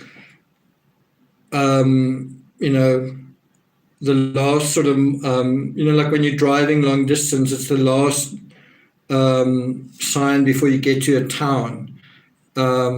And the town being Gabby's murder. That was like a sign that things have really gotten out of hand. Bear in mind, one of the biggest realities with the Moab incident was Brian smiling while Gabby's crying. That's one of the biggest and most obvious things. And I don't think Brian was smiling because he was happy. I don't think Brian was happy. I don't think Brian was happy that day. I think he was smiling because he got away with it. But I don't think either of them were particularly happy going into the Moab incident. They were arguing. Neither of them were happy.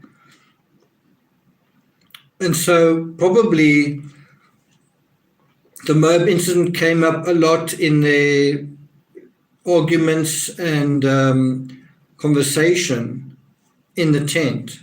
What did you say to the officer?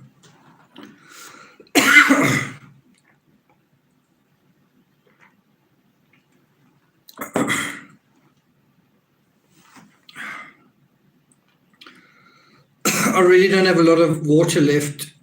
I'm probably going to have to cut this short.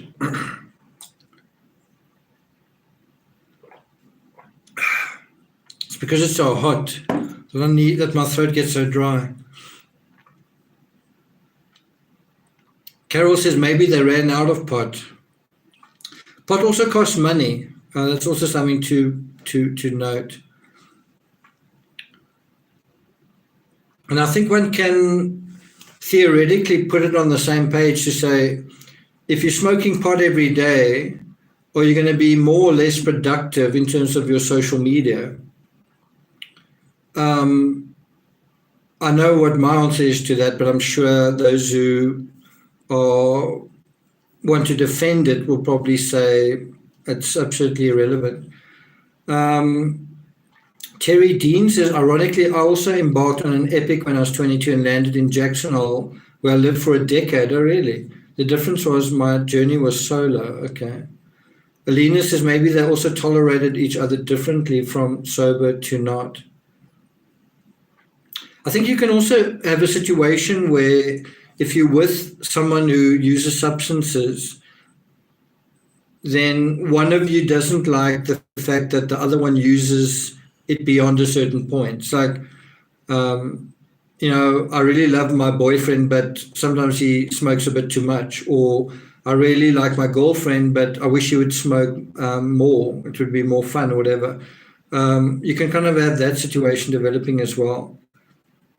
Or why can't we ever do something while we're not high, kind of thing. Zenaida says, I always appreciate your lives. Thanks for that. Need a bit of support here. Phyllis says, there may have been a cauldron full of motives. We're going to get to that in a second. So what was Brian's motive? Wasn't it the same as Chris Watts's motive, broadly, that he loved intensely and someone had a change of heart, right? So what was Brian's motive? Was it that he had this intense love affair with this beautiful young lady and then somebody had a change of heart? Was that his motive? I think there's a simple motive, but there's also a more complex motive. I think part of the more complex motive is Brian is a complicated guy, is an insecure guy, and he's in an insecure situation where he's not allowed to get married. He's engaged, but he hasn't clinched a deal. And as the van life thing is going on, he can probably sense that he's losing control of Gabby, but also losing the relationship is coming undone, and he doesn't like that, right? So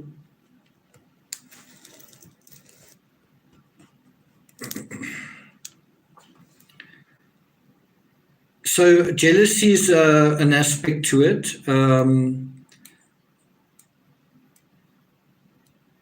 But I also think you have all these other forces at work, such as the summer epic wasn't just that aspect. It was also their career. We're going to make a living out of this, and they weren't. They weren't succeeding at that. And Gabby could theoretically have pulled it off, but one can see why Brian wouldn't have liked that idea, especially as things went on. Becoming more and more insecure about Gabby, but also realizing this isn't for me. I don't really want to be doing this.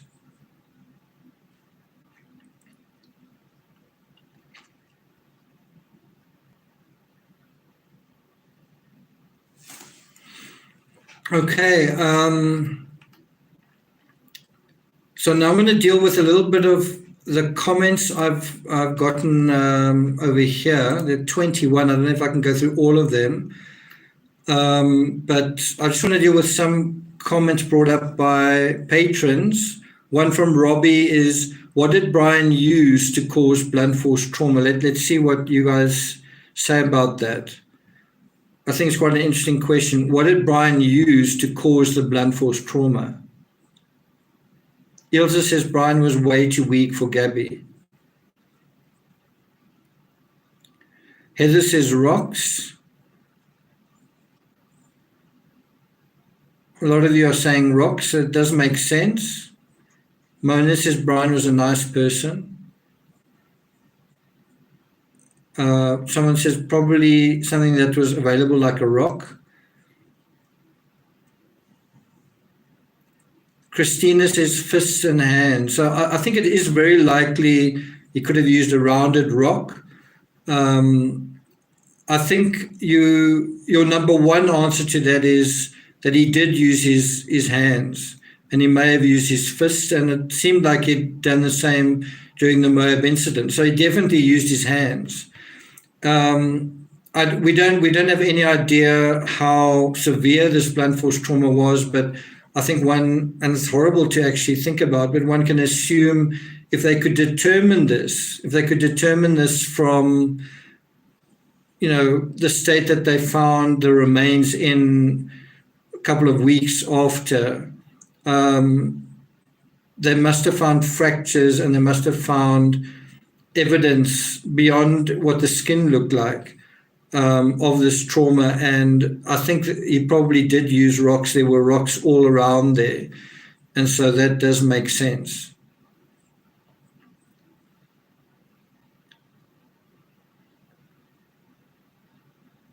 Yeah.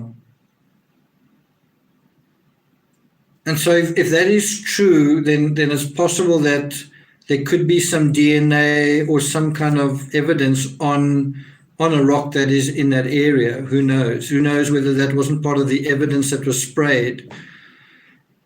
But quite a good question there. And it did bring up, do you remember John Walsh? Is that the right name? Didn't he say at that time that somebody beat Gabby, right? And it caused a few of us to speculate whether he'd seen the autopsy report or had spoken to someone with knowledge of the investigation. Now that appears that he did. Remember that? So so that's one of those things that you tie that end based on what we know from the FBI report. John Walsh is correct. Does seem that way.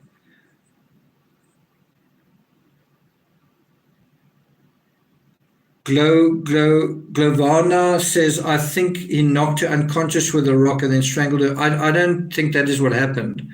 I think it was more of a physical struggle. I don't have this idea that he knocked her unconscious, and then I don't see that at all. I see it as like a wrestling match that went on for a while. When you're not using a knife or a gun or something like that, and you're using your hands, you are going to have a long struggle with a person where the end result is that they lose their life. I mean, it's I think the idea that it's going to be over very quickly and it's going to be quite simple, it's not like that at all.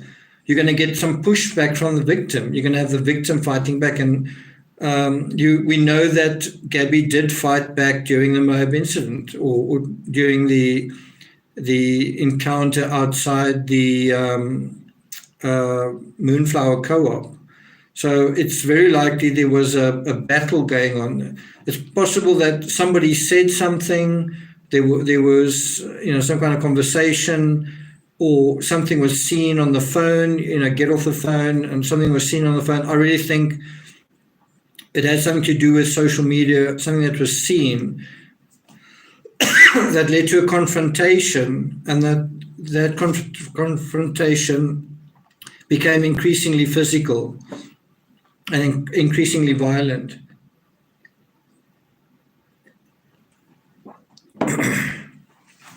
Gabby was also quite a strong girl. I'm not saying stronger than Brian, but Brian also wasn't a particularly strong man.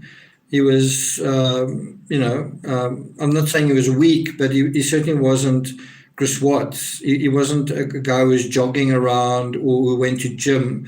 He was kind of a geeky, nerdy guy. So although he was stronger than Gabby, he wasn't like super strong.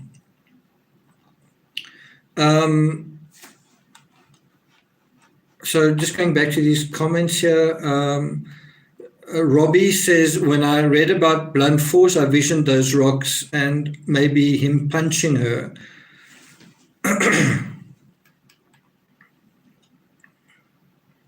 Someone else said, I'm convinced he did it while she was sitting by the evening campfire. I thought the arguing had escalated to him getting up and physically remonstrating. So, you can almost imagine a situation where the two of them are actually having quite a pleasant time together. They're sitting by the campfire, and then what happens to interrupt this? Well, Gabby's phone goes off. And why does Gabby's phone go off? Possibly because Rose is contacting her to say, I'm coming in 3 days, or whatever it is, I'm coming to join you. And Brian's not very happy about that. And who were you talking to, whatever it is? It didn't have to be Rose, it could be somebody else. But you could have a situation where Brian and Gabby are at the campfire and they're having quite a nice time, and this is interrupted by something happening on the phone. You could also have a situation where the phone has been a constant frustration for Brian, that Gabby's constantly on her phone, she's constantly checking her phone, and that's par for the course. If you are on social media, if you're working on social media, part of your job is to know what people are saying, how your content is doing, and there's not really a boundary between that and almost like, how can I put it, the recreational flirting or communication or whatever. There's almost like no line between the work side and the play side.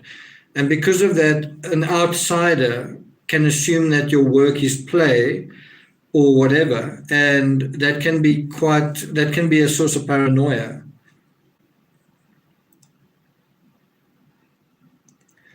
Tobe says it's awful, but you can envision such a scene happening. Yeah. And, I think one of the reasons why that particular scenario feels real is because it's real to a lot of us. And someone earlier in this live stream was saying, oh, it's nonsense. Not every one of us can be a criminal. That's actually not true. All of us are capable of being horrible. And if you know that, well, then that's good, because then you kind of have a chance of not being a criminal. But if you think that you are all good and that there's no possible way that you could ever do X, Y, or Z, well, then there's quite a good possibility that you would do it. In other words, if you're self-aware, you have a chance of beating your own narcissism, or whatever that is. If you're not, then you're living in a bit of a dream world.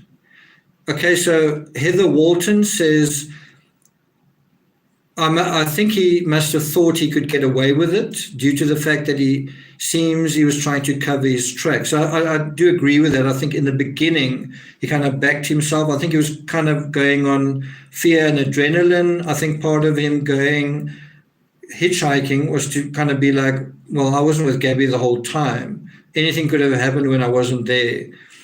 Setting up that narrative. Heather goes on to say, no one seemed to notice any strange behavior at the camping weekend, which suggests he was fairly confident at that stage. I think this all changed when her body was found and maybe his family started asking some awkward questions. She also says, my suspicions are that Brian was into getting away from it all and resented the intrusion of social media and the fact that Gabby dedicated much of her time to it. I think Brian was more inward looking, whilst Gabby seemed to be more focused on the bigger picture. I agree with that, but I think it's beyond Brian being inward looking. I think Brian was kind of an introvert, and Brian was insecure, and that kind of made him that way as well. I've also said, and I say this more with regard to, Timmy, do you want to come say hello? Timmy, come. Come, boy. Come. Come, boy. Come. Timmy, come. Come, boy, come. He's reluctantly, come, boy, hey. Come. He's a little bit reluctant. I think he was having a bit of a snooze. Okay.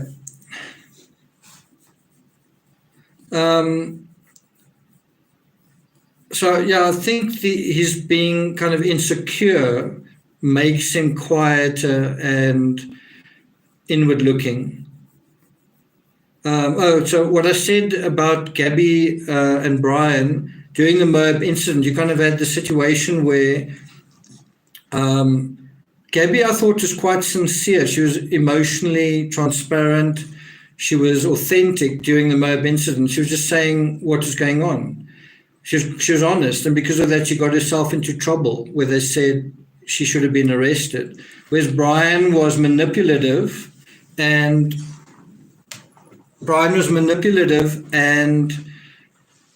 not authentic. So Gabby was very natural, right, and honest, and Brian was not.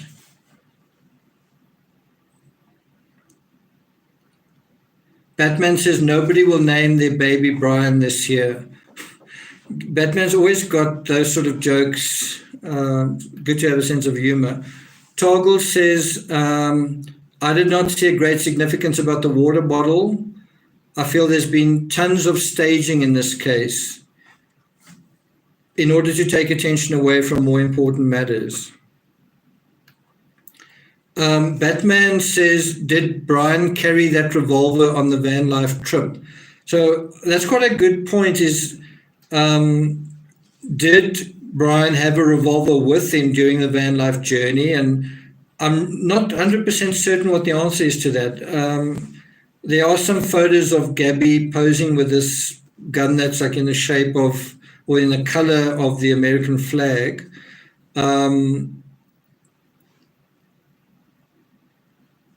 But I think what is certain is the gun that he used in the park, the gun that he used to take his own life, wasn't the same one. It was his father's gun. Batman also says, I think pot and social media were minor contributors. I don't think so. I wouldn't say social media was a minor contributor. Social media was really why they were out there and what Gabby was focusing on every day and what they were doing every day or many days.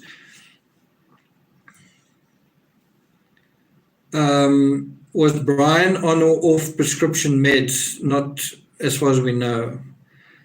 Yvonne says, did Brian premeditate, romanticize Gabby's death? I think that's a very, very good question. And I believe the answer to that is yes. I think when you're reading some of the books that he was reading, if you fill your mind with that sort of stuff, let me ask Stephanie. Stephanie, you've read Lullaby. Do you think that Brian sort of had almost like involuntary imaginings of what he might do to Gabby? What do you think of that? Stephanie's read Lullaby.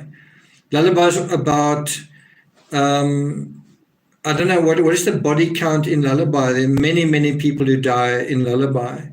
And it's sort of almost like a game. Annihilation is also the same thing. A lot of people dying in that story. And so it's sort of one death after the other.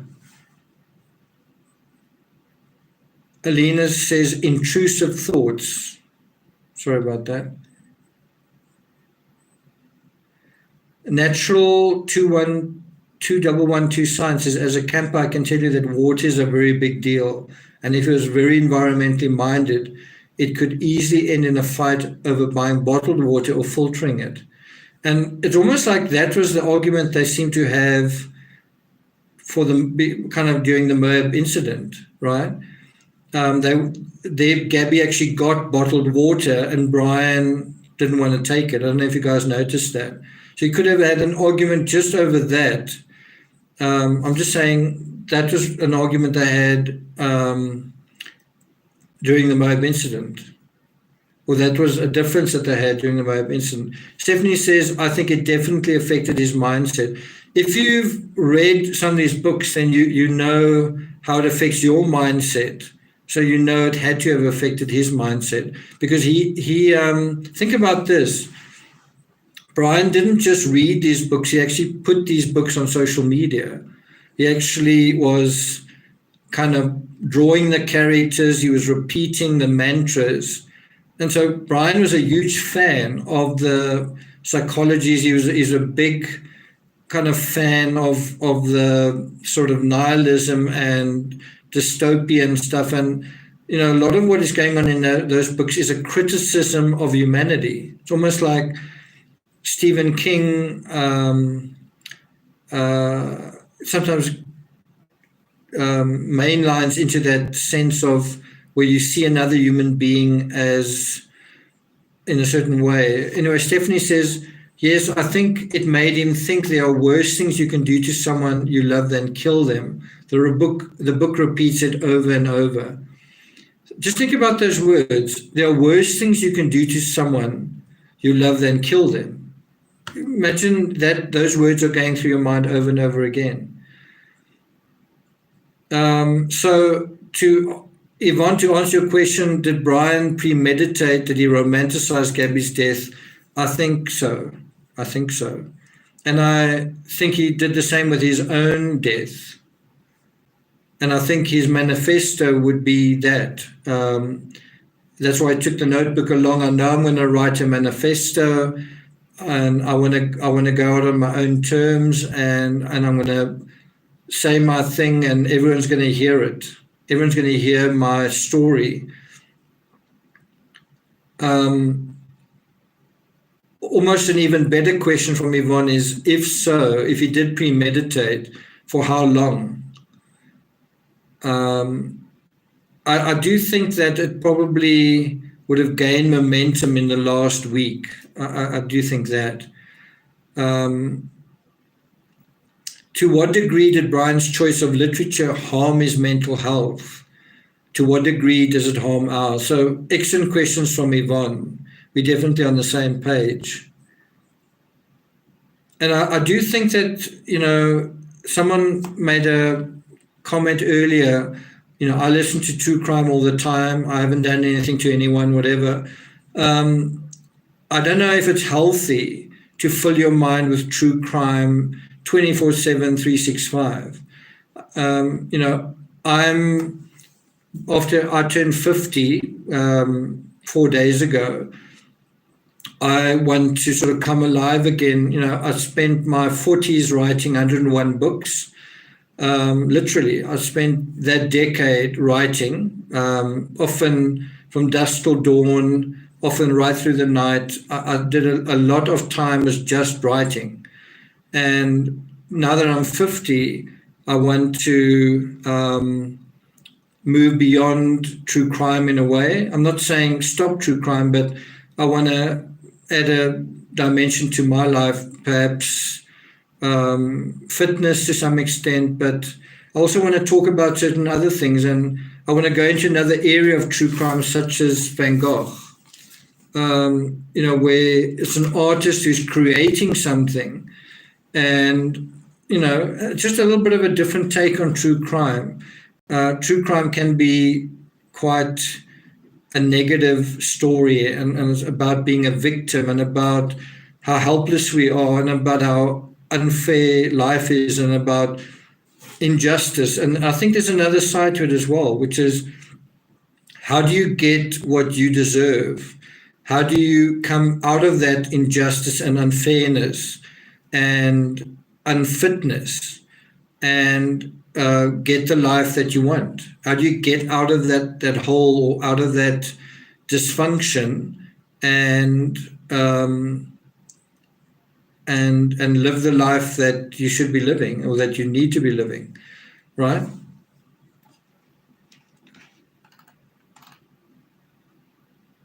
Julie says, one of the good things for me out of today's news is some evidentiary proof of his not being able to be placed near the other two women who were killed. It isn't that I thought he had, but I didn't feel I could say he hadn't. There were some odd coincidences. But now I feel like I've heard the facts I wanted to show he couldn't. But being inspired by them, as in point 5, makes sense. Thanks for that.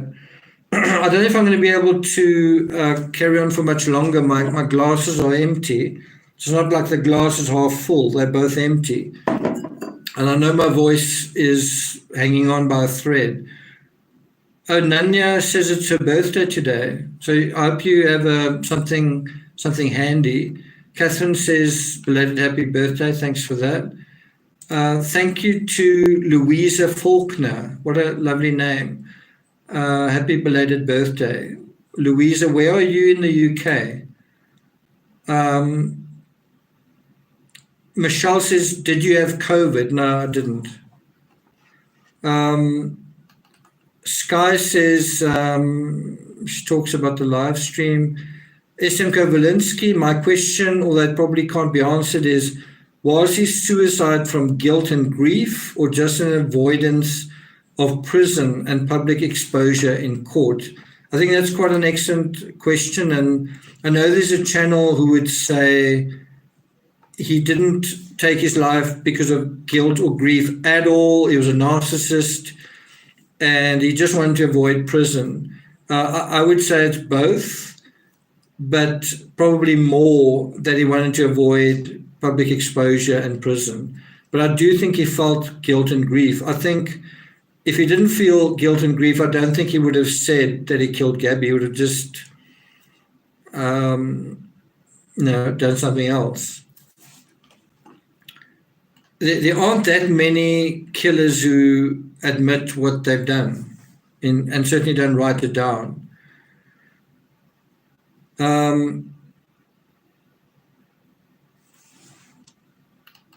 Catherine Hargrave says the FBI used precise language when they say that Brian's notebook contained statements claiming responsibility for Miss Petito's death. That falls short of an admission of murder. It's quite an interesting point. One does wonder whether the FBI statement and what is sort of released, whether that was sort of signed off by all relevant lawyers, kind of thing.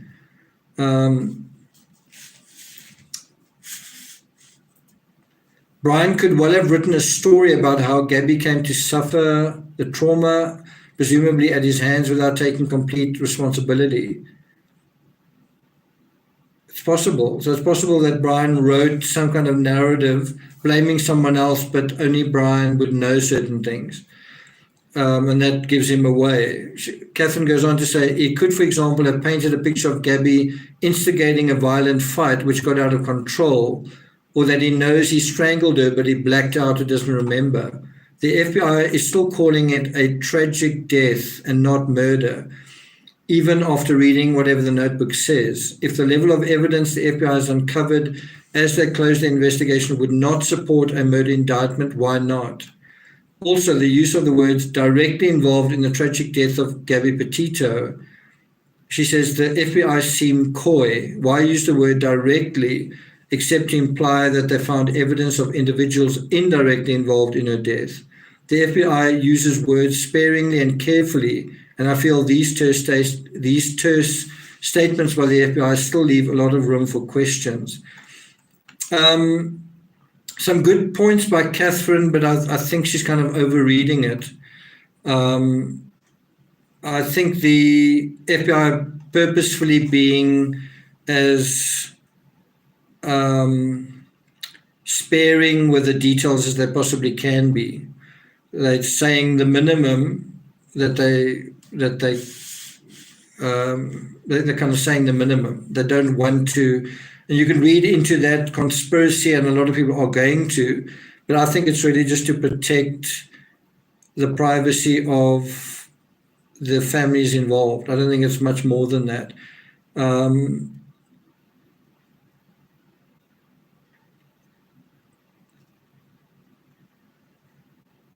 It is a good point that you never really hear the words Gabby Petito was murdered. You hear that she was killed, but you don't really hear the words Brian Laundrie murdered or Brian Laundrie the murderer. Of course, he's not been convicted. He wasn't even charged or arrested. So I'm not sure if that's a legal aspect, but it is, interesting. To me, I kind of find it just semantics because, to me, I think the reality is kind of self-evident, even if legally you can't use certain words. I don't think there's a conspiracy around it. I just think that's the way it is. Anna Medal says, have the Moab police recognized any failure in determining Gabby to be the perpetrator of the violence and Brian the victim? And if not, should they? Well, I think that's already been established that they have acknowledged their mistakes. But the interesting thing is, I don't think their failure technically and officially isn't that they saw that Gabby was the perpetrator. Even in hindsight, even in re-looking at the Moab incident footage, even in re-examining it, they've come to the conclusion that Gabby should have been charged. So they're not saying that's their mistake. They're saying their mistake is that Gabby should have been charged.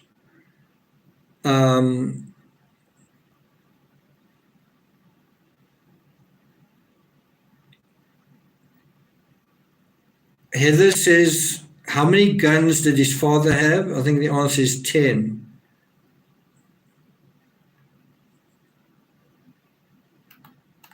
I think an interesting question is, did Brian's father know that Brian took his gun? And if he did know, when did he know?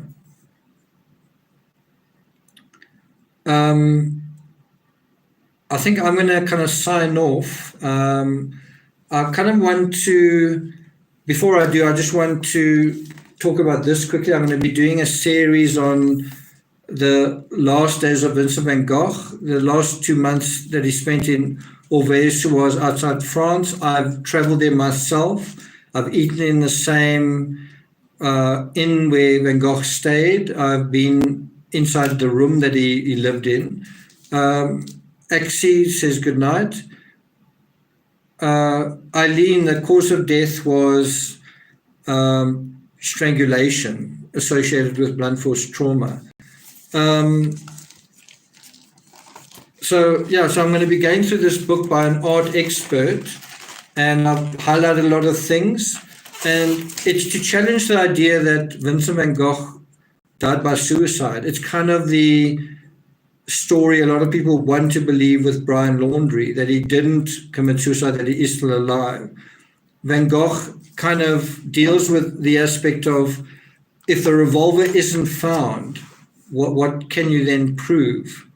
And so I'm going to make the case that Van Gogh didn't take his own life. And I've already written a book about it, The Murder of Vincent van Gogh. In order to make the case that Van Gogh didn't take his life, you've got to have a killer and a motive. And I did find both of those. I've got quite a lot of other material that I've been looking into, such as this book. There's another book that I don't have with me, Van Gogh's sisters, his relationship with his family. I don't know if you know, he had a brother who came to South Africa. In fact, his brother died not too far from where I live. And then I've also been meaning to put up a episode on juxtaposing these two narratives on the John Benet Ramsey case. Who knows, I might do it as a live, but I still want to do that. There are a lot of things I've been meaning to do, book club and so on, but the Baldwin case has really taken up a lot of my time and energy, and I do defer to high-profile cases that are happening in the now. Carol says, thank you for the live. Thank you. Kathy says, I'm looking forward to Vincent's story. So let's just get a sense from you guys here. How many of you guys would be interested in a series? I could perhaps do them live, especially if you enjoy that, on Vincent van Gogh, where I'll go through, it's basically going through the 2-month period, almost as a backstory, as dealt with by this art expert, right? And then that's the first sort of phase. And then the next phase is the day that he died, and dealing with the information that comes out there and what he believes. And he's an art expert and is a historian, and what I've found, right? And so if you are interested, put a A, and if you aren't, put a B. Let's just get a sense of how many of you are interested. If you aren't interested, I can maybe just do it on Patreon, because sometimes I put up a video and I get like minus 20 subscribers. So, oh, that's quite good. I haven't seen, someone put a Q. Okay. Okay, Stephanie, hand up. Okay, so yeah, I'll put one up, see how it goes, and then we'll take it from there. But I know it's not everybody's cup of tea. I can tell you, I find it really interesting, very fascinating, because you have an artist. You can look at his artwork. What is his artwork telling you? Because he painted a picture a day in the last 2 months of his life, a picture every single day. He also wrote a letter almost every second day. And so through his art and through his letters, you're getting a sense of what his state of mind was. And then yet, despite that, you've got these art experts who are seeing things that I don't think are there, who are misinterpreting certain things. And so what this essentially is true crime versus art experts, art history. This is one of the world's most beloved artists, one of the world's most loved and respected and valuable artists, they're worth kind of the most in the world. And And if I'm right, it'll change art history. And some of you have read my book, The Murder of Vincent van Gogh, and I think I make a really, really good case. I've gone to the Netherlands. I've gone to where Vincent van Gogh lived in Newnan. I've gone to the Van Gogh Museum. I've gone to where he lived in Orvez in the south of France. I've tested my theories by going to Orvez, the route that I think he walked after he shot himself, or supposedly shot himself. And so I'd like to share my research into that. And I must say that's true crime that I'm really interested in, where you can actually change history of someone that everybody's believed a certain thing about him for over 130 years, but is it true? Laurie says, I love that Van Gogh TCRS shirt. Oh, that's cool. Stephanie's provided a link to my books. Nanya, if you want to read The Murder of Vincent van Gogh, I advise you order the Kindle because it's got a lot of links. The paperback is, the text quite small. So unless you've got good eyes, I wouldn't really recommend that. But anyway, that's my effort. I've been wanting to write a follow-up, the Mistresses of Vincent van Gogh, and another follow-up as well, but I'm not going to be writing books for a while. Lee says, I'm immersed in the Manifesto. Yeah. So that's something to maybe look forward to. I do still want to do some coverage and analysis of the John Benet Ramsey case, but I sort of feel like I'm swamped with everything I need to do on true crime. I wanted to talk about the Charlize Mutton case, and it was sort of happened and ended so quickly. Just didn't get a chance to do that. I did analyze it and deal with it on Patreon, and I actually called it before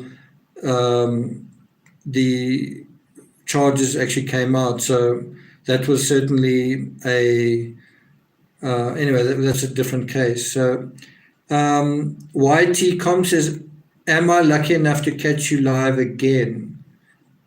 I don't know. Sky says, Fab, no dislikes. I don't know. YouTube has made it, they don't show dislikes anymore. So I'm not quite sure where that came from. But you don't see the dislikes anymore. Nanya says, old granny with old eyes. Well, then you should get the Kindle version. Do you have a Kindle? You don't need a Kindle to read a Kindle book. You just download the Kindle app, but it also is good if you've got a Kindle. Molly says, thanks so much, Nick, for the live tonight. It feels like ages since you were on. It was about a month ago. Yeah. Natural 2112 Science, interesting avatar or interesting, what do you call it? Profile. Looking forward to more Rust videos. From now, I kind of am waiting for new news on Rust, so we'll see what happens. There are 2 lawsuits that I might deal with, but I've kind of already dealt with them. But I might deal with what they say about the incident in the church. So 1 or 2 more videos on that, but I've really covered pretty much as I can cover at this point on Rust. Lou D says, yes, research his descendants. Paddy says, the work you're doing on the Baldwin situation is outstanding. Thanks for that. Okay, I just want to thank my mods. Stephanie, I know you worked earlier today until like 3:30, so thanks a lot for making it. Sharon, Sky, Jean, thank you guys all for being here. Thanks for holding the fort so nicely. We had a mostly good conversation with everybody. Sharon, did I mention you? Thanks for being here. Thanks to all of you who contributed. Batman Justice, Be kind to animals day. Animals Day is every day. Yeah.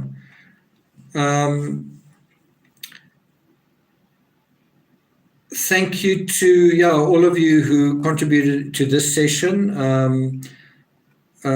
Just trying to think if there's anything else to add besides this Van Gogh thing.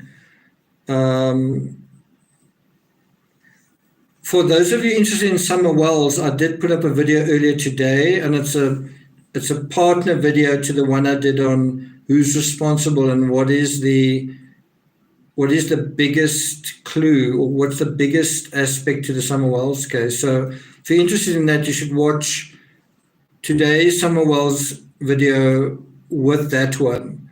And to me, that is really the bottom line with the summer wells case. And I just thought it was quite important to provide a summary to that particular case. Jen says, have a great rest of your weekend, everyone.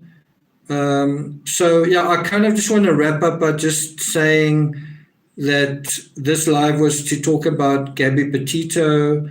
I don't know, to me, somebody asked earlier in the live, why do you think this case resonated?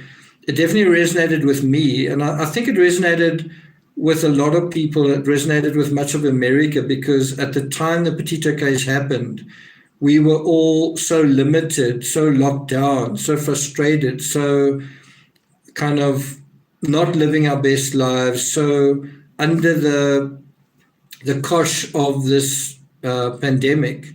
And because of that, we felt like we want to get out. We wanted to do what Gabby and Brian did. I know for a long time I wanted to travel. I also wanted to go out on the road, and I did eventually. But what they did, we wanted to do. We wanted to, go out into these spaces and, go out into the world again and come alive and be alive, and to, instead of being isolated and alone and defending ourselves against this invisible thing, you want to be with someone, you want to love, you want to live, you want to move into these gorgeous spaces, you want to be in nature, you want to be alive. And Gabby and Brian kind of personified that. But at the same time, look at what happened to them. They tried to live and ended up dying. And it's this weird inverted sort of cautionary tale. The same thing happened to a friend of mine in October. He turned 50 last year, and he was trying to have this amazing 50th year, and he was. And in the middle of this fairy tale, this incredible year, he was also trying to come alive. He died in a shocking way.